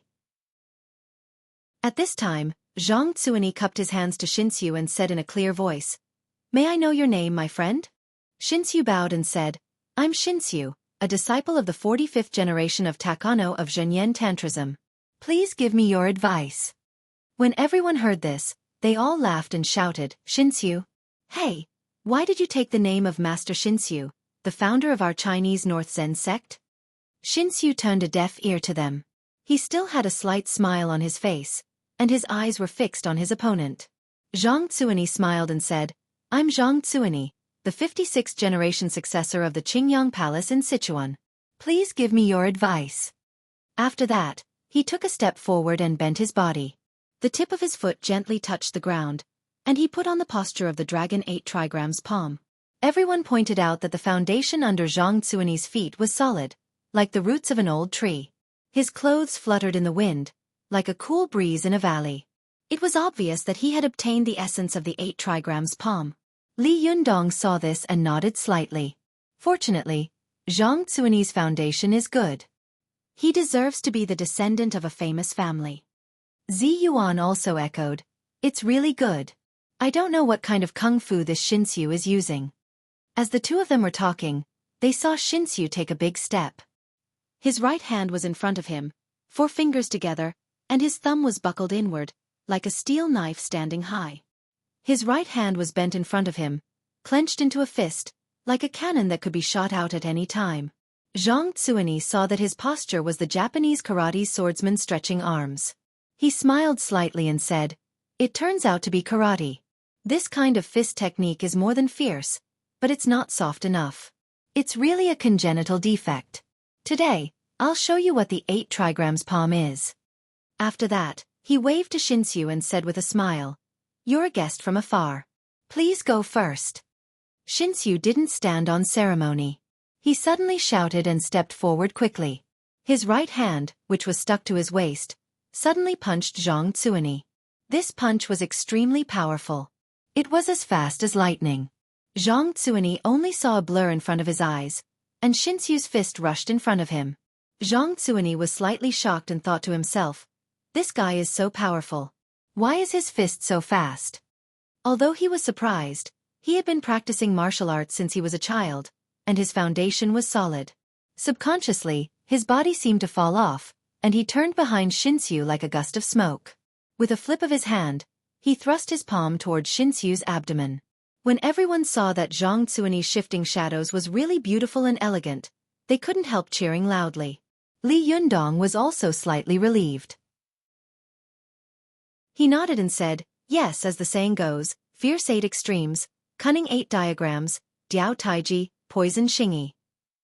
Zhang Xueni's sliding step is really profound in the mystery of the 8 diagrams palm. The 8 trigrams palm was the most important, and more than half of its power was under one's feet. Zhang Xueni immediately circled around the enemy's back, and he was in a favorable position. He was overjoyed and thought that he would win. Just as his hand was about to touch the opponent's body, he suddenly saw a vague face suddenly appear on the back of Xinxiu's head. This face was ferocious like a ghost, and its eyes were scarlet red, revealing a terrible murderous aura. The face glared at Zhang Xueni, and in an instant, Zhang Xueni felt his whole body stiffen, as if there was an extremely cold and gloomy aura pressing into his bones, freezing his blood to the point that it almost solidified. The zhenqi and strength of cultivators all came from their qi and blood. Zhang Xueni's qi and blood were suddenly blocked, and the strength and speed of his hands slowed down a lot. Then, a visible black aura quickly spread out behind Xinxiu, wrapping around Zhang Xueni's hand like a crazily growing vine. Zhang Xueni was shocked and immediately tried to leave Xinxiu's side. But at this time, Xinxiu suddenly turned around. He turned around and slashed at Zhang Xueni's neck. Zhang Xueni's qi and blood were frozen, and his speed was greatly reduced. He wanted to escape, but his feet seemed to be filled with lead. He had no choice but to lower his head and avoid the palm. But as soon as he lowered his head, the Sanhuang sword behind him was exposed. When Xinxiu's hand passed over his head, He flipped his wrist and immediately took away the Sanhuang sword. Zhang Xueqi only felt a chill on the back of his head, and his heart suddenly skipped a beat. He was shocked, angry, anxious, and flustered. He immediately rushed forward desperately and shouted angrily, "Give me back my Sanhuang sword." But this rush was exactly what Xinxiu wanted. Xinxiu punched Zhang Xueqi heavily. At this time, Zhang Xueqi was in a mess, and the qi all over his body was stagnant. How could he escape this thunderous punch? With a loud cry, he spat out a mouthful of blood, and his body flew out horizontally. Before the cheers of the crowd had died down, the situation on the field suddenly settled. Everyone was stunned. Only Xinxiu held the Sanhuang sword in his hand and laughed wildly. What kind of bullshit master is this? How dare you call yourself a master if you can't even take 3 moves? Master, you're right. There are no masters in the Chinese cultivation world. Ha ha ha. 8, let's go. Chapter 497. Go to watch net. No one had expected that Zhang Xueqi would be defeated in 3 moves, and that he would be defeated so miserably. Even Li Jiandong hadn't expected that Zhang Xueqi would be defeated so quickly. Even the powerful magical weapon of the Sanhuang sword had been taken away by the other party. Although there had always been old grudges between the cultivators of various sects, and no one looked up to each other, at this time, in the face of Xinxiu's arrogant words, they couldn't help but be angry. They stood up in unison and said angrily, "Be ****, what did you say? If you have the guts, say it again. Japanese dog, come here. I'll let you know if there are any masters in the Chinese cultivation world." Xinxiu glanced at them disdainfully. He proudly said to Zhang Xueqi, who was lying on the ground, clutching his chest and coughing up blood, "I heard that there is a saying in the Chinese cultivation world, that is, those who are capable can have the magical weapons of the world. Go to watch net. 7K. Oath M. Baidu search.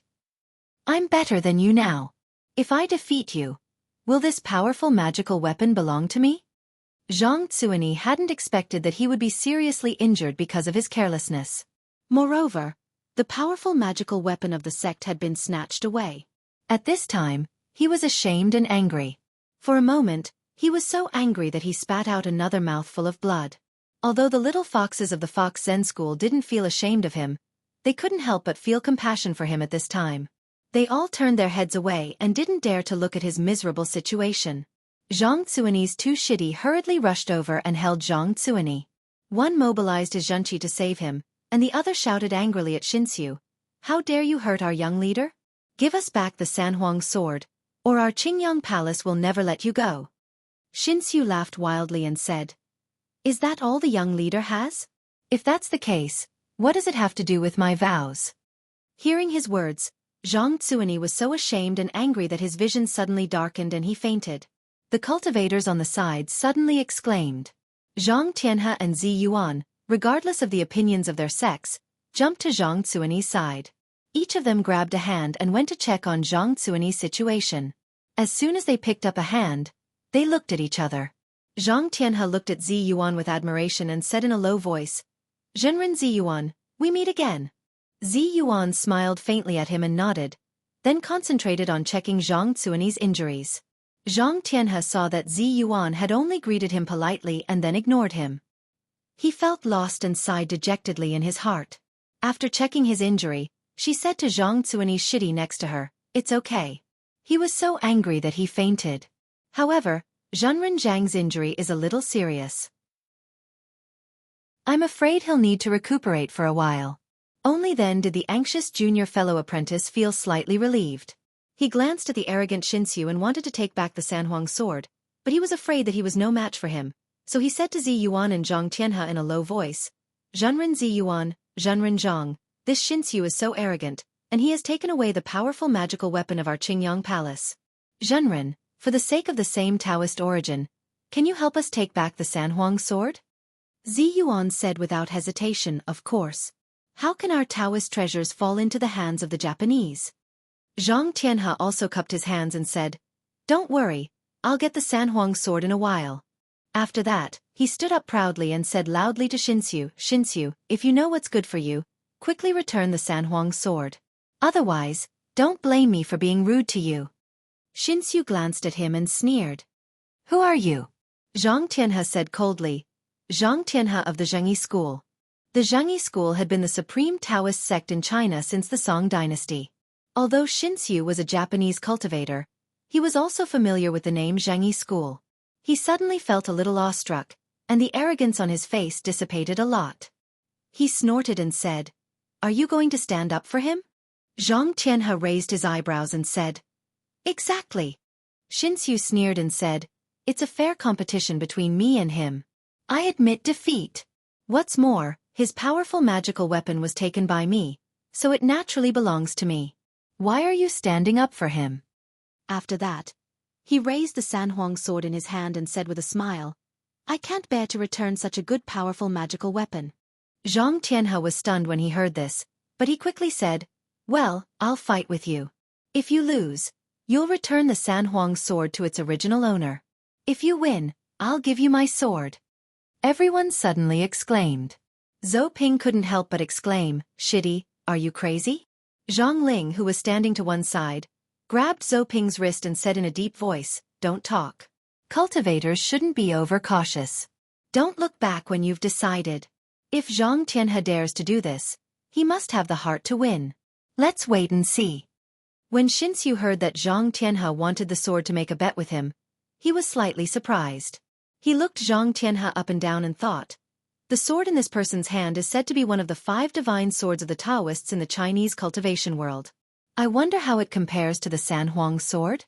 Hey, if I control the Sanhuang sword and fight with him, I think the expressions on the faces of these arrogant Chinese cultivators will be very interesting. Thinking of this, Xinxiu tried to transfer his zhenqi into the Sanhuang sword in an attempt to conquer this powerful magical weapon.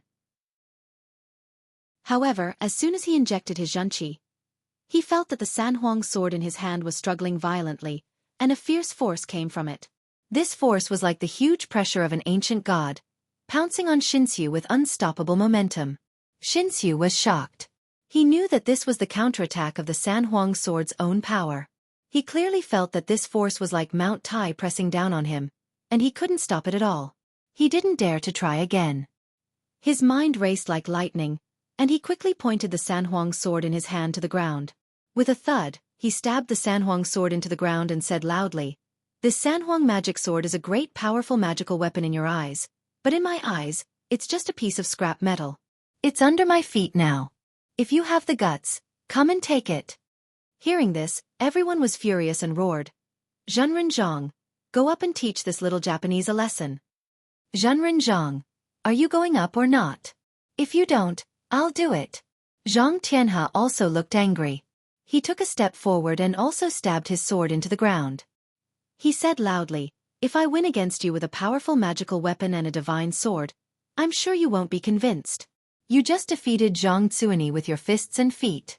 I'll also fight you with my fists and feet and make you convinced. Hearing this, everyone cheered and said loudly, Zhenren Zhang, teach him a good lesson.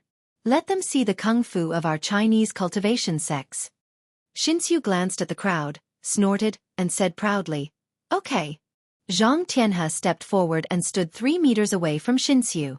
He heard Li Yundong say loudly, Zhenren Zhang, be careful of his zhenqi. There's something strange about it. Zhang Tianhe turned his head and glanced at Li Yundong. Before, Li Yundong had warned Zhang Xueqi. Everyone thought that he had other intentions, and Zhang Tianhe also had this kind of thought. But at this time, he knew that Li Yundong had good intentions. Zhang Tianhe nodded to Li Yundong. He stepped forward and put his hands in a Tai Chi position. Zhang Tianhe said in a deep voice, Xinxiu, please. Xinxiu smiled. He didn't stand on ceremony. With the power of the great victory just now, he stepped forward and punched. Zhang Tianhe snorted and put his right hand on Xinxiu's arm. With a move of grasping the bird's tail, he took Xinxiu's fierce punch aside. Zhang Tianhe came from a famous and orthodox family. Although he was young, his Tai Chi Kung Fu had already reached perfection. As soon as he put his hand on Xinxiu's arm, the strength of his whole body was like the Yangtze River, flowing out continuously.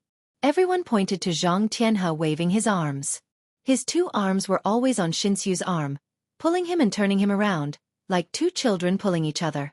Their postures were funny and strange. But no one in the field laughed.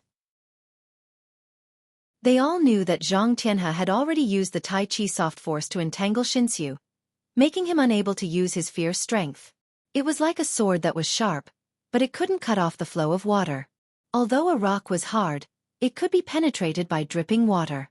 Zhang Tianhe was a cultivator, so he had great strength and thick Xinqi. Once he used his soft force, not only was it powerful, but it was also like a spider's web. It coiled around Shen Xueqi until his arms felt heavier and heavier. His footsteps became more and more light and loose. His center of gravity began to loosen due to the other party's pull. It was as if he was in the middle of a turbulent sea. Xinxiu was shocked. He thought to himself, is this Tai Chi? Didn't they say that Tai Chi has no actual combat ability? How can it be so powerful that I don't even have a chance to fight back? Zhou Qin, who was standing to one side, also widened her eyes. She couldn't help asking Li Yundong, Master, is Tai Chi so powerful? I used to see old ladies doing Tai Chi in the park. I thought it was a fancy boxing skill. Li Yundong saw that Zhang Tianhe did not underestimate his opponent like Zhang Xueqi. At this time, he had the upper hand. He was much relieved and said with a smile, are you kidding me? Tai Chi, Baguazhang, and Xingyi Iquan are the three supreme boxing skills of internal boxing.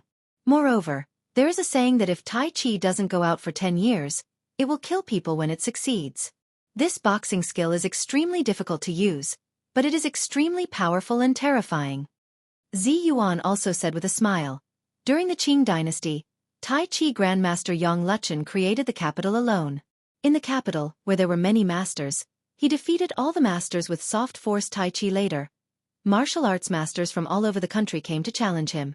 Yang Luchen never lost, so everyone gave him the title of Invincible Yang. Think about it, if Tai Chi was such a soft boxing skill, how did Invincible Yang get his name? Zhou Qin suddenly understood. She smiled, looked at the field, and said with a smile, it seems that Zhang Tianhe will win this round. Xinxiu is now like a bug that has fallen into a spider web. No matter how hard he struggles, he can't get out. Li Yundong shook his head and said, you can't say that. In the end, it's still a matter of strength. Many people think that Tai Chi is soft and powerless and can't hit people at all, but in fact, they have completely misunderstood. Tai Chi also needs a lot of strength, but it is a boxing skill that can hit 100 kilograms of strength with 10 kilograms of strength. If you don't have 10 kilograms of strength, you definitely can't hit the opponent with 100 kilograms of strength. But if you have 10 kilograms of strength, but the opponent's strength is 200 kilograms, or even 500 kilograms, you will lose no matter how you fight. As soon as Li Yundong's voice fell, he suddenly heard a loud shout in the field. Xinxiu, who had been annoyed by Zhang Tianhe's strength, suddenly burst out with countless thick black auras, and strange black lines quickly spread all over his body. Not long after, his skin suddenly turned blue and black, and two black curved horns grew out of the top of his head. The bones all over his body crackled, and his body suddenly swelled up. The clothes on his body also tore apart, and he turned into a monster more than 2 meters tall with a green face and fangs. After the transformation, Xinxiu let out a grim laugh. His 5 fingers suddenly grabbed Zhang Tianhe and exerted force. Like throwing a cloth bag, he lifted Zhang Tianhe high and then smashed him heavily to the ground. Zhang Tianhe suddenly saw that the other party had turned into such a monster. In his shock, he felt a shocking force coming towards him. This force was so strong that it exceeded the range of his control. His body was instantly grabbed by the other party, and then he fell heavily to the ground. Zhang Tianhe screamed. All the bones in his body were broken, and he fainted in an instant. In the blink of an eye, Xinxiu reversed the situation. He stepped on Zhang Tianhe's body with one foot and laughed wildly. Can this kind of soft and slow boxing skill be used to hit people? What a joke! The cultivators present were in an uproar. Some of the seniors of the sects all stood up and said angrily, Yaksha? This person is Yaksha. Finally, I've made up for the missing chapter. Alas, it's not easy. I'm so tired. I'm going to sleep. 8. Go to sleep. Chapter 498. Go to the net. Yaksha? Su Chan stared at Xinxiu with wide eyes and said in surprise, this person is actually a Yaksha ghost. Zi Yuan's face was full of seriousness. She said in a low voice, I didn't expect that there would be a living yaksha walking in the human world. How dare he appear in broad daylight? When Zhou Ping of the Zhengyi school saw Zhang Tianhe unconscious on the ground, she was anxious and angry. She shouted, Let go of my shitty. Xinxiu laughed and picked up Zhang Tianhe's body like a cloth bag. He laughed loudly and said, Take it. His kick was so powerful that Zhang Tianhe's body was like a cannonball. In the blink of an eye, he was in front of Zhou Ping. Go to the internet. 7K. Oath M. Baidu search 8. Go to the internet. Zhou Ping was shocked and subconsciously wanted to catch him with both hands. However, Zhang Ling suddenly stretched out her right hand, and Zhang Tianhe's body was abruptly lifted in the air, as if a pair of invisible hands had caught him. Zhang Ling's move showed her powerful zhenqi and exquisite control. Everyone couldn't help but cheer secretly. Zhang Ling turned to look at Zhou Ping and said in a low voice, Take him away.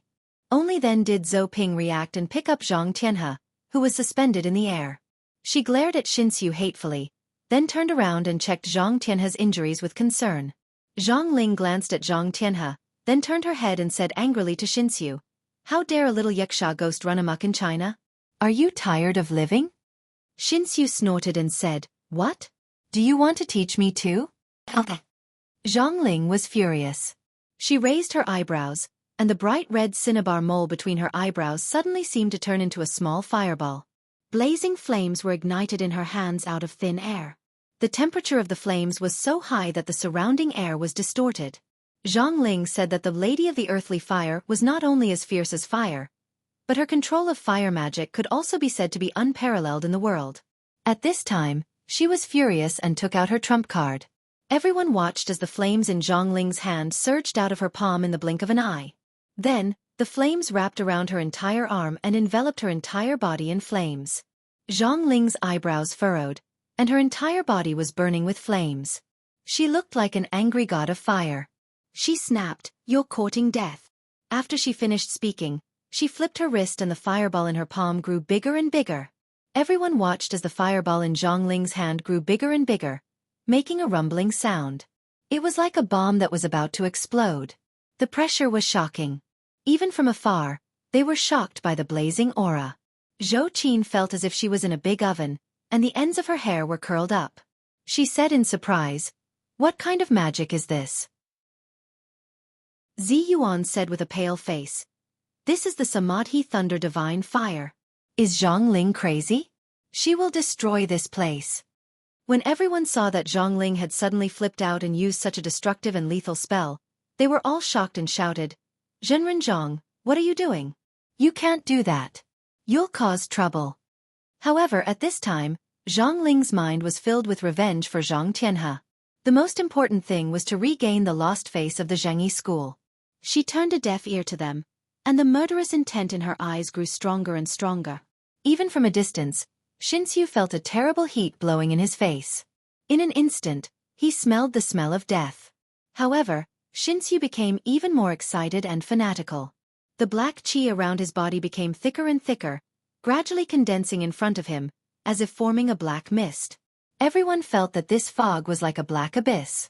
They could vaguely see countless black souls howling and hissing in it, making a sound that made people's hair stand on end.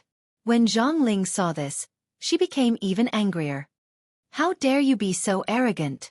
After that, she flipped her wrist and threw out the fireball in her hand.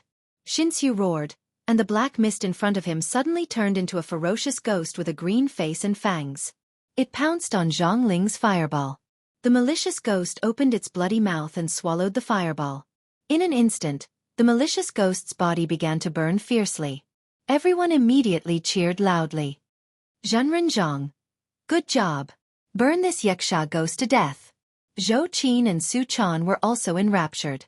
They gritted their teeth and said, Burn him to death. Burn this bastard. Li Yundong shook his head and said, Yaksha is known for being able to devour everything. Moreover, this yaksha ghost is not a real human body. I'm afraid Zhang Ling's Samadhi Divine Thunderfire won't be able to do anything to him.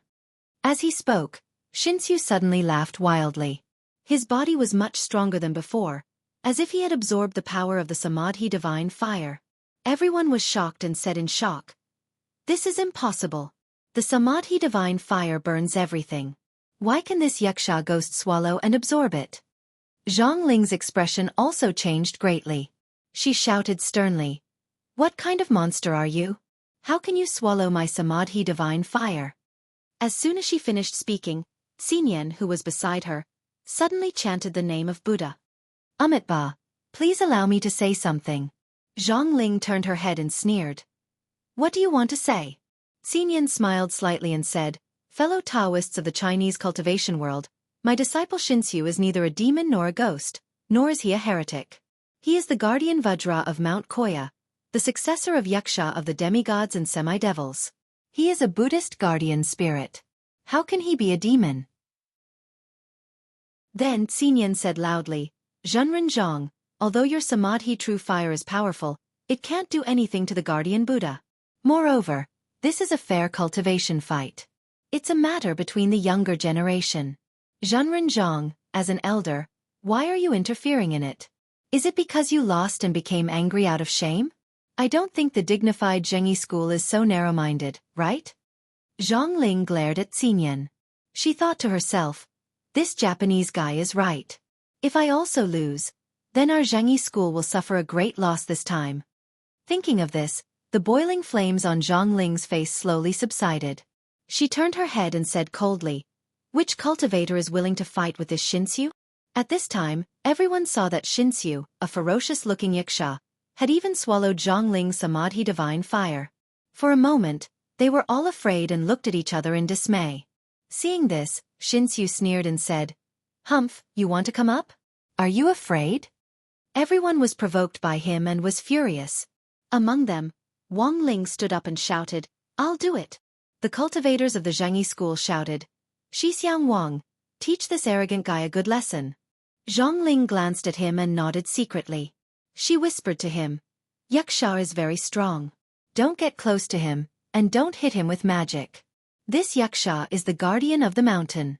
I suspect that he has a body immune to magic. I think only powerful magical weapons can kill him." Wang Lingfei nodded. Before he went on the stage, he turned his head and glanced at Li Yundong. He thought to himself, "I didn't expect that the powerful magical weapon I refined to deal with Li Yundong would be used on the Japanese. What a pity." Wang Lingfei snorted.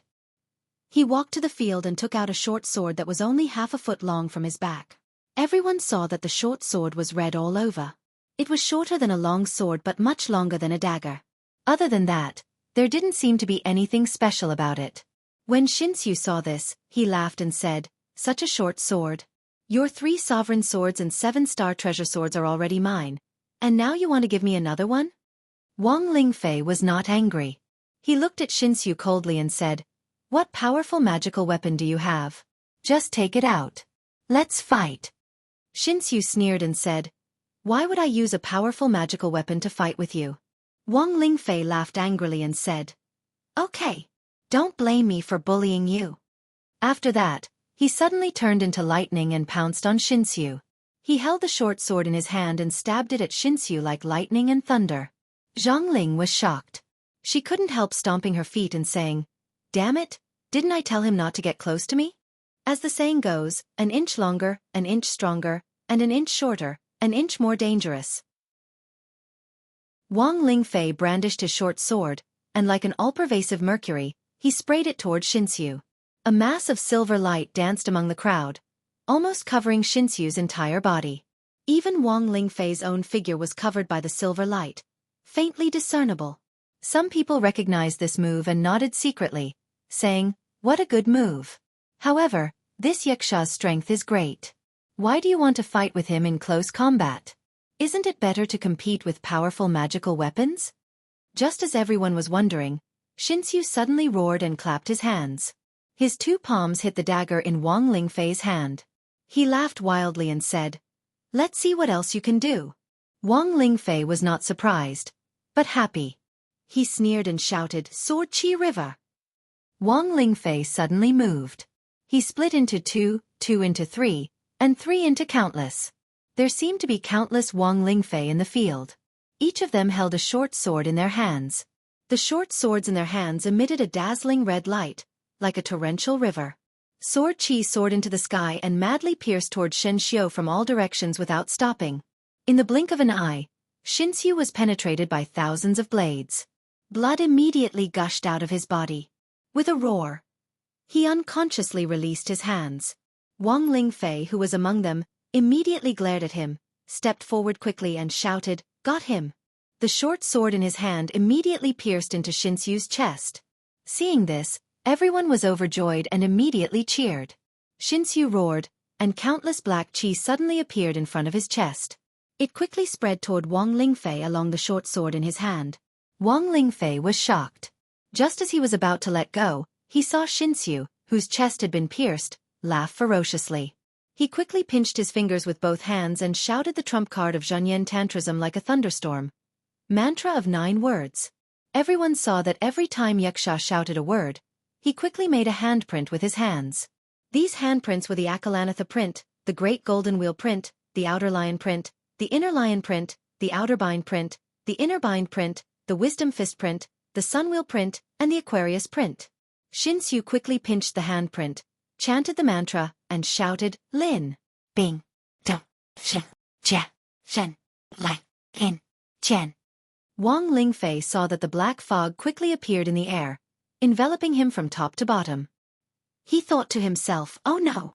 Just as he was about to withdraw, the 9 words suddenly exploded with a bang. Everyone only heard a loud bang, as if a bomb had exploded in the field. In the blink of an eye, Wang Lingfei was blown to pieces and fell to the ground without a word. What? Everyone was so shocked that they couldn't help but widen their eyes. For the first time, they looked at Shenxiu with fear. They couldn't understand why this Shenxiu couldn't die even when the powerful magical weapon pierced through his body. Instead, he could recite the mantra and seriously injure Wang Lingfei? Shenxiu kicked Wang Lingfei away. He pulled out the short sword in his chest with a ferocious smile and stabbed it to the side. With a thud, the short sword was inserted next to the Sanhuang sword, showing off to the crowd as if it was his trophy. A black fog rolled around Shenxiu's pierced chest. Gradually, the black fog subsided, and his chest was as flat as before, with only a hole in his clothes. Shenxiu laughed wildly and said, "You can't even withstand a single blow." The cultivators of all sects gasped and thought to themselves, "What should we do?" Even Zhang Xueqi, Zhang Tianhe, and Wang Lingfei lost. The 3 of them are the top masters of the younger generation in the cultivation world today. Even if there are powerful people in other sects, they won't be stronger than them. Even they were defeated in one move. Who else could beat this arrogant Japanese? For a moment, everyone was in a panic. Zhou Qin couldn't help but say to Li Yundong, "Master, go ahead. You can't let this Japanese man continue to be arrogant." Li Yundong's face was as calm as water. He nodded and was about to go on the field when Ziyuan suddenly reached out and pressed her hand on his. Ziyuan smiled slightly and said, "Let me go." Li Yundong was shocked. "Ziyuan, you're going?" Ziyuan asked, "Why? Don't you have confidence in me?" Hearing this, Li Yundong was stunned and said, "But..." Ziyuan smiled faintly and said, "Don't worry. Since I dare to go on the field, I must have the confidence to win. You have to know that before you defeated me, I was the #1 master of the younger generation in the cultivation world." After that, Ziyuan slowly stepped down from the field. Her figure was as ethereal as an immortal's. She said in a cold voice, "I'm Ziyuan from the Linggong sect of the Zhengyi school. Please give me some advice." Go on. Chapter 499. Go to Watch Network. She was wearing a long-sleeved white dress, and her hands were gently crossed in front of her. Her clothes were fluttering in the wind, and her beauty could topple a country. She was like an ethereal fairy from the clear shadow palace who had descended from heaven to the world. As soon as she appeared, everyone couldn't help holding their breath. Go to Kanban. 7K. Oath M. 8. As soon as Shenxiu saw Ziyuan, his eyes lit up. He couldn't help but be stunned and exclaim in his heart, "How could this woman be so beautiful?" Although Shenxiu was arrogant, he was shocked by Ziyuan's amazing beauty and temperament. The arrogance on his face was obviously restrained. He sneered at the crowd and said, Is there no one else in the Chinese cultivation world? Why did they send a woman up? After that, he turned his head to Zi Yuan and said, I don't hit women. You can go down. Zi Yuan smiled slightly and didn't say anything. She lowered her hands, and the sleeves of her hands hung down. Her sleeves were so long that they almost reached her knees, like the sleeves of an opera singer. In the middle of her sleeves, there was a 3-finger-wide purple gold-rimmed ribbon hanging down. Zi Yuan didn't say anything, but some cultivators from other sects couldn't help but stand up for her. Hey, you don't recognize Mount Tai. Do you know who this is? This is the great master of our Chinese cultivation world. She is known as the #1 master of the younger generation, Zhenren Zi Yuan. Xinxiu glanced at Zi Yuan and said with some emotion, You're actually the #1 master? Zi Yuan lowered her eyes, like a jade goddess statue. Her face was calm as she said, No. Xinxiu was puzzled. Then why do they say you're the #1 master? Zi Yuan said lightly, There are many hidden dragons and crouching tigers in China. There are as many masters as there are hairs on an ox. How can I dare to be called #1? Xinxiu quickly asked. Then who is #1? Let the #1 fight me. As he said this, he pointed to Li Yundong, who was sitting to one side, and said, Is it him? Zi Yuan glanced at Li Yundong and said, It doesn't matter whether he's #1 or not. What's important is that you can't beat him, let alone me. Xinxiu was furious. Baka! How dare you look down on me? On the contrary, I know you are very powerful, but I have a way to beat you. As for Li Yundong, he has countless ways to beat you. Xinxiu was so angry that she shouted, Let Li Yundong fight with me. I want to see what countless ways he can defeat me. After that, Xinxiu shouted angrily at Li Yundong. Li Yundong, don't you dare to play? You coward. Do you only dare to hide behind a woman? Li Jiandong drank his tea slowly, as if he couldn't hear him. He turned his face and said to Xueqi in a low voice, Zi Yuan is good at playing mind games. She made Xinxiu impatient. Cooperate with me. Let's piss off this arrogant Japanese and help Zi Yuan. Zhou Qin's expression didn't change, but she blinked at Li Yundong, indicating that she understood. Li Yundong took a sip of tea and deliberately said seriously, Zhou Qin, why did I feel like someone was shouting at me just now? Zhou Qin was also very cooperative and said with a look of surprise, Really? Where is it? Why didn't I hear it? Li Yundong said strangely, No way. It was so loud just now. Didn't you hear it? Zhou Qin said blankly, I really didn't hear it, master. Li Yundong scolded. You're a cultivator. I clearly heard someone howling just now. How can you say that you didn't hear it? Zhou Qin was suddenly enlightened. She said with a smile, Master, you're wrong. That wasn't someone howling. Li Yundong asked curiously, What was that? Zhou Qin smiled and said, It was obviously a dog barking. How could it be a human howling? Li Yundong patted his forehead and suddenly said, So that's how it is. I heard it wrong. Your ears are so good.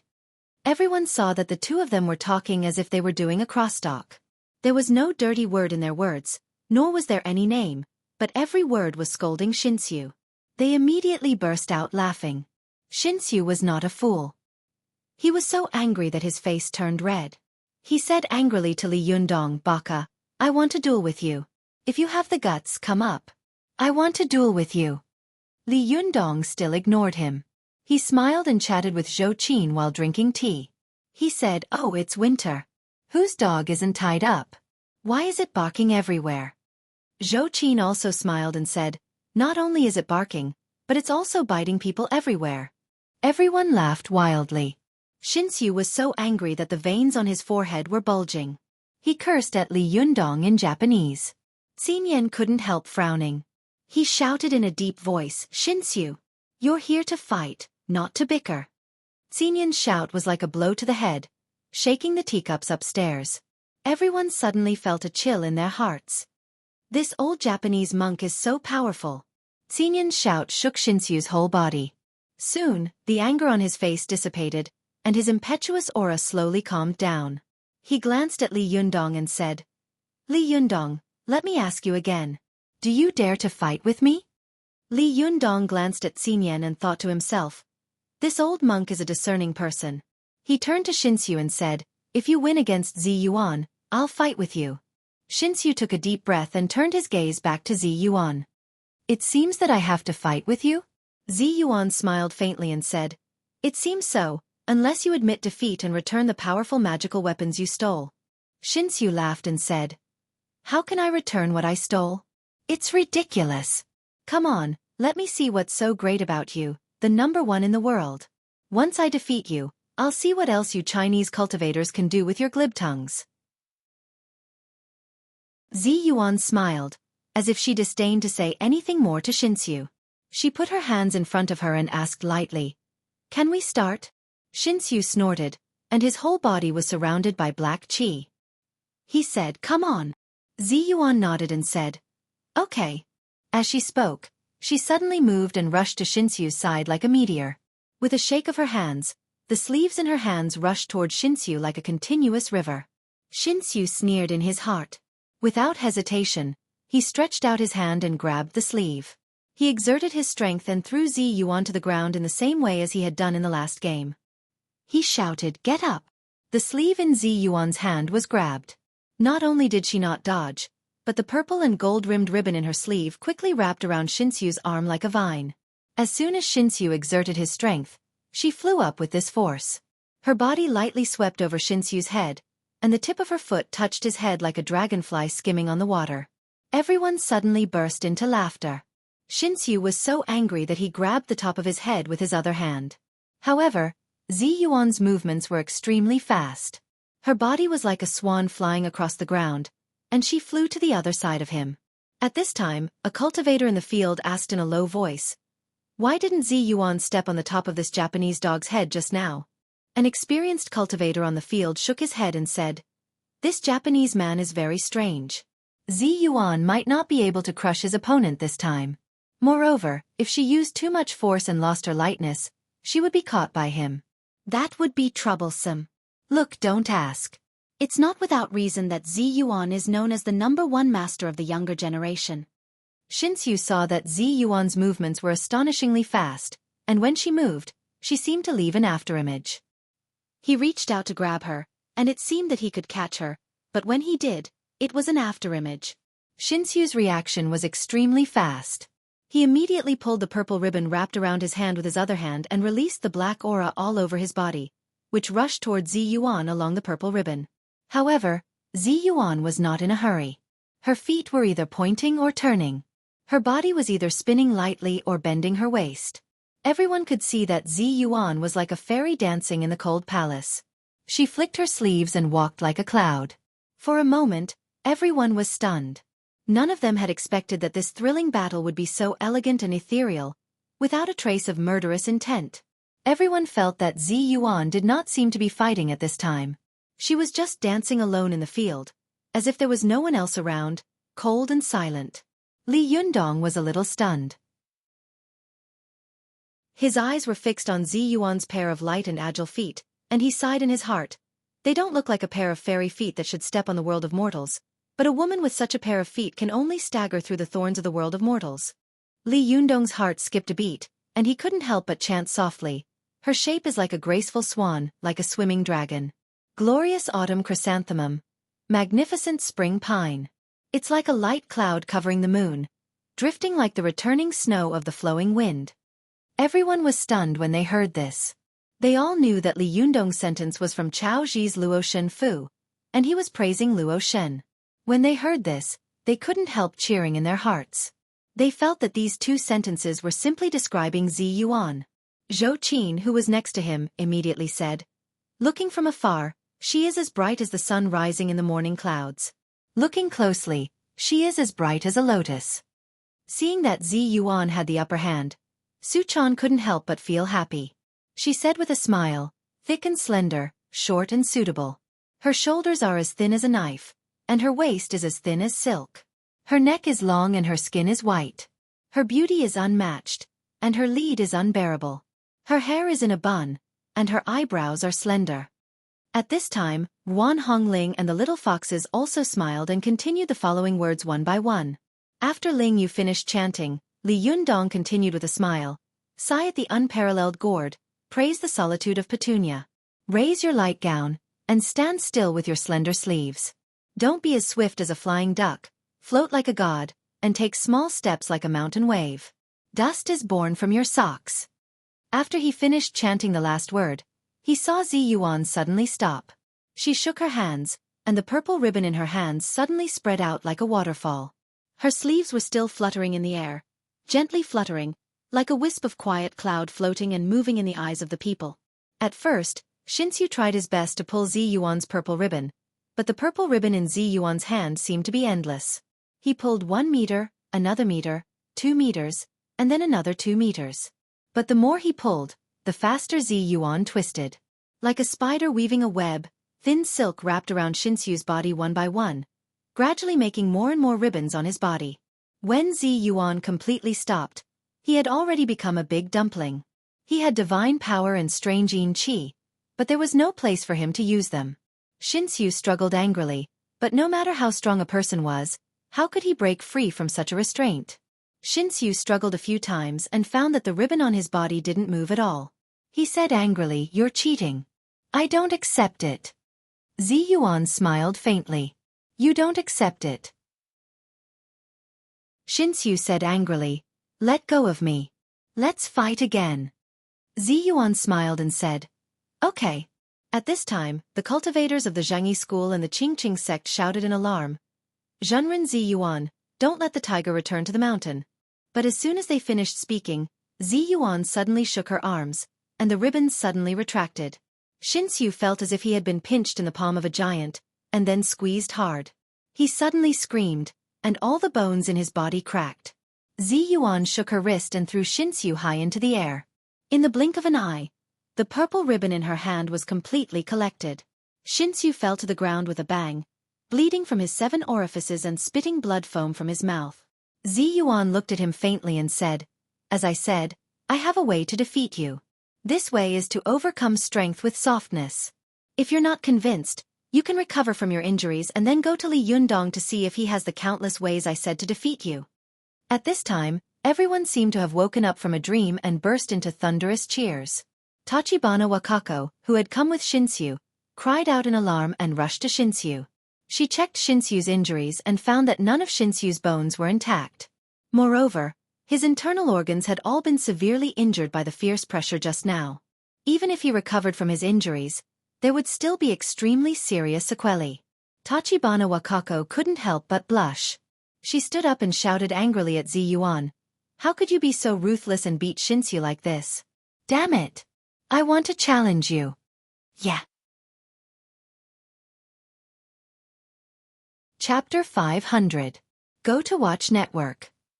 Zi Yuan had easily defeated Xinxiu, which caused Tachibana Wakako to shout impulsively. Zi Yuan looked at Tachibana Wakako in surprise and asked, "You want to challenge me? In what name?" Tachibana Wakako said angrily, "Xinxiu is the guardian of our Regoino. If you beat him like this, he will never recover his strength in the future. You are provoking and violating our Regoino." Although Tachibana Wakako was quite tall, she was only about 13 or 14 years old, and her thinking was extremely simple. Her words immediately caused the cultivators of various sects to laugh loudly. "You beat our people for nothing. We beat your people, but you are not happy. Is there such a robber logic in the world?" "That's right. Little sister. Take this useless guy back quickly. Get out of here. Don't make a fool of yourself." Tachibana Wakako's face turned red when she was scolded by the crowd. Xinxiu, who was seriously injured, struggled to whisper to Tachibana Wakako in Japanese, "Tachibana Wakako, forget it. These Chinese cultivators only know how to play some shameless tricks. You are the witch of Regoino, and you are also the most promising person to become the successor of the goddess in the future. Don't make any mistakes here like me. Go to Kanban." 7K. Oath M. After hearing this, Tachibana Wakako not only did not give up, but also became more and more angry. She suddenly took out a gold and silver folding fan from the wide sleeve of her kimono. The bones of the fan were dark and full of exquisite carvings. Tachibana Wakako took out the folding fan and opened it with a snap. There were countless pictures of ghosts and gods painted on the fan. Then, Tachibana Wakako took out a 1-foot-long white flag from her sleeve. The flag was hung with dense white talismans, and each talisman was painted with strange patterns and runes. After Tachibana Wakako took out these two things, her whole figure and temperament changed. She seemed to have changed from an innocent girl to a fresh, dignified, sacred and noble holy virgin. She chanted a spell, waved the fan in one hand, and waved the flag in the other. At this time, a silver bell bracelet slipped out of her wrist, making a crisp sound as she danced. Everyone saw Tachibana Wakako singing and dancing. The ghosts and gods in the gold and silver fan in her hand seemed to come alive. They turned into shadows one after another and drilled into the white flag in her other hand. More and more spirit chi gathered in the white banner, and it gradually turned black from top to bottom. The runes on each piece of the talisman were emitting a strange red light. After dancing for a while, Tachibana Wakako suddenly waved the white flag at Shinsu. The red runes on the white flag suddenly emitted a dazzling light and gathered the black mist. In the blink of an eye, it entered Shinsu's body. Shinsu roared, and his body shook violently. After a while, he actually turned over and got up on his own. However, because his previous injuries were too serious, he staggered a little when he got up. Shinsu gave Zi Yuan a hateful look. He retreated to Xinyan's side and whispered in Japanese, "Master Xinyan, let's go. Zi Yuan's powerful magical weapon is very strange. She can't be hurt. She will only listen to you." Xinyan glanced at him, smiled slightly, and said, "Shinsu, you don't have to belittle yourself. Zi Yuan's powerful magical weapon just happens to be able to restrain you. This is called one thing to conquer another. But no matter how powerful she is no match for Tachibana Wakako. You don't have to worry."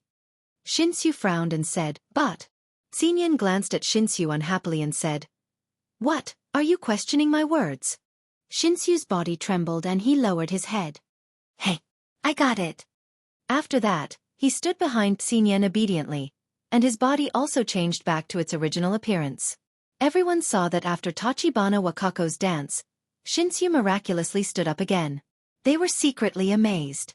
Someone asked in a low voice, "What kind of magic is this? It's so strange. This Japanese dog is so badly injured, but he can still stand up?" A knowledgeable cultivator whispered, "This is the goddess dance of Japanese witchcraft. This little girl should be a witch." Zi Yuan looked at Tachibana Wakako with a serious expression. She suddenly asked, "What's your name?" Ever since Tachibana Wakako had begun to dance, she had been like a witch. Her temperament and bearing seemed to have grown 10 years older. She said coldly, "I'm the witch of Ragoino, Tachibana Wakako."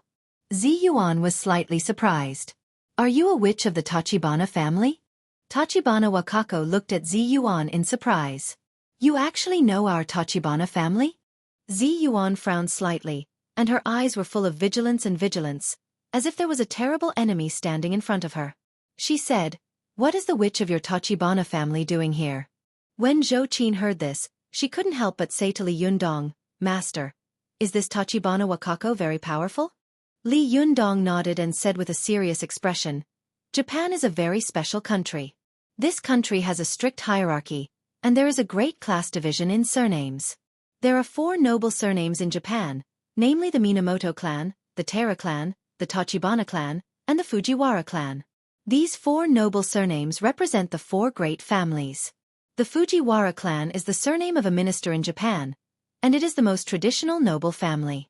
The Minamoto clan and the Taira clan respectively represent the 2 most powerful families in Japan. Among them, the founder of the Minamoto clan was Minamoto no Raichao, who was the first shogunate general in Japan. The founder of the Taira clan was Taira Qingxing, who created the era when the samurai class ruled Japan. At the end of the Warring States period in Japan, almost all the big shots in Japan were from the Minamoto clan and the Taira clan. For example, Oda Nobunaga was from the Taira clan, while Tokugawa Ieyasu was from the Minamoto clan. The entire history of the Warring States period in Japan was almost the history of the struggle between the 2 families. As for the Tachibana clan, it represents the gods and witches of the Japanese religion. Since the rise of witches, whether it is the Minamoto clan or the Taira clan, they have been running through the history of Japan from beginning to end. Among them, the Tachibana Remoto of the Tachibana clan is a famous witch deity. This Tachibana Wakako should be the direct descendant of the Tachibana clan. This kind of person is born with the power of psychic communication and can summon gods to possess her. Xueqi asked curiously, but are there no ordinary people with the surname Tachibana who can be a witch? Li Yundong shook his head and said no. In Japan, there is a special rule, especially for the nobles in Japan. They can't name people randomly. Moreover, during the shogunate period in Japan, there was an unwritten rule that only the members of the Taira clan and the Minamoto clan could be generals. Other surnames were absolutely not allowed. This is why Toyotomi Hideyoshi, who later unified Japan and ended the Warring States period, could not get the title of general until his death. He was only called Sekabai. Su-chan, who was listening attentively, couldn't help but ask, "What is Sekabai?" Li Yundong smiled and touched her hair, saying, Sekabai is equivalent to the Prime Minister of China. At that time, Toyotomi Hideyoshi defeated all the vassals and unified Japan. In fact, he was equivalent to their emperor at that time, but even a person like him can't be a general. You can imagine how strict the aristocratic surnames in Japan are. Only then did Xueqi understand. She looked at Zi Yuan worriedly and said, "This Tachibana Wakako has such a powerful background. Will Zi Yuan be in danger?" Li Yundong's expression became serious. He said, "I don't know, but even if Zi Yuan is no match for her, she must have a way to protect herself." Xueqi knew that Li Yundong had been cultivating for a long time, and his character had become more and more stable. Even he was not optimistic about Zi Yuan, so she was afraid that this battle would be a disaster. In the field, Tachibana Wakako stood like a peony and walked like a peony. She looked at Zi Yuan and said in a clear voice, "Do you dare to duel with me?" Zi Yuan knew that at the moment, even if she lost, she wouldn't lose. She smiled faintly and said, "Since you are a descendant of the Tachibana family and the successor of Mount Koya, I will naturally accompany you. Let's see whether your Regoino or our Lingong sect is stronger." Tachibana Wakako snorted coldly and said, "It's Regoino, not Mount Koya." Her words confused many people. Xueqi asked Li Yundong in a low voice, "Master, is there a difference between Regoino and Mount Koya?" Li Yundong nodded and said, "There are two religious mountains in Japan. One is Mount Hai, and the other is Mount Koya. In terms of religious power, Mount Hai is the largest and strongest. Almost all the famous monks in Japan come from Mount Hai. But in terms of fighting strength, Mount Koya is the strongest. Although all the monks in Japan come from Mount Hai, they are all buried in Mount Koya without exception, and they are all buried in the innermost part of Mount Koya's Okanoin. Regoino is a place full of towering trees. Even in broad daylight, there is not a trace of light that can penetrate it. It is dark all day and gloomy. In the forest of these century-old ancient trees, there are tombstones everywhere. Each ancient tower tomb represents almost the most famous celebrities in Japan, such as Oda Nobunaga, Toyotomi Hideyoshi, Usuji Kenshin, Takeda Shingen, Akechi Mitsuhide, and almost all the eminent monks in Japan. Xueqi was stunned. "That means," Li Yundong said, "this means that those who can enter Mount Koya's Regoino are all the top masters in the Japanese cultivation world. Therefore, all the cultivators of Mount Koya feel honored to be able to enter the Okanoin of Regoino." Su-chan, who was standing to one side, said in surprise, "Then isn't Tachibana Wakako also very powerful?" Li Yundong nodded and said, "Of course. The magic power of the witch of the Tachibana family comes from the gods and vengeful spirits, and Regoino has been gathering in-chi for thousands of years. There are divine monks' tablets and the tombs of generals everywhere. The murderous aura and spiritual chi in it must be extremely terrifying." Seeing that Li Yundong was talking with confidence and was very familiar with the history of the Japanese cultivation world, she couldn't help but sigh and say, "Master, how do you know so much?" Li Yundong chuckled and said, "If you were locked up in the spirit space for tens of thousands of years, I'm afraid you would know a lot." While they were talking, they saw Tachibana Wakako reciting an incantation. She gently waved the flag, and the silver bell on her wrist rang. Soon, the runes on the flag slowly lit up again. A thick black chi came out of it and gradually formed a human statue in front of Tachibana Wakako. Everyone saw that the statue was wearing the armor of a Japanese samurai. The armor was crimson, as if it was covered with a thick layer of blood. There were all kinds of strange talismans on the blood, and a strong smell of blood could be felt from afar. The statue held a katana in his hand, and his face was hidden in the armor, revealing only a pair of scarlet, ferocious eyes. His gaze was cold and terrifying, as if he was a demon king from hell, sending chills down one's spine. Xueqi was shocked and cried out involuntarily, "What kind of monster is this?"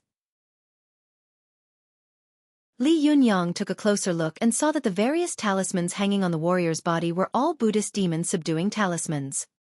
He was immediately moved and said, "This person has such a strong smell of blood and so many Buddhist talismans on his body. Could he be Oda Nobunaga, the devil king of the sixth heaven, who once massacred Mount Hai?" As soon as he finished speaking, Tachibana Wakako said coldly to Ziyuan, "Zhenren Ziyuan, please." After that, she waved the flag in her hand. The terrifying and ferocious demon king roared at Ziyuan. 8. Yeah.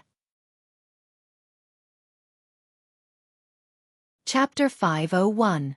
Go to Watch Network.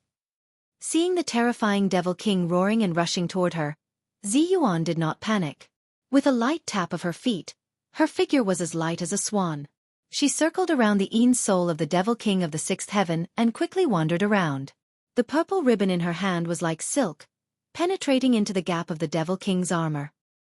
As soon as Ziyuan's powerful magical weapon ribbon drilled into the devil king's armor, countless Een chi immediately rushed toward Ziyuan along the ribbon.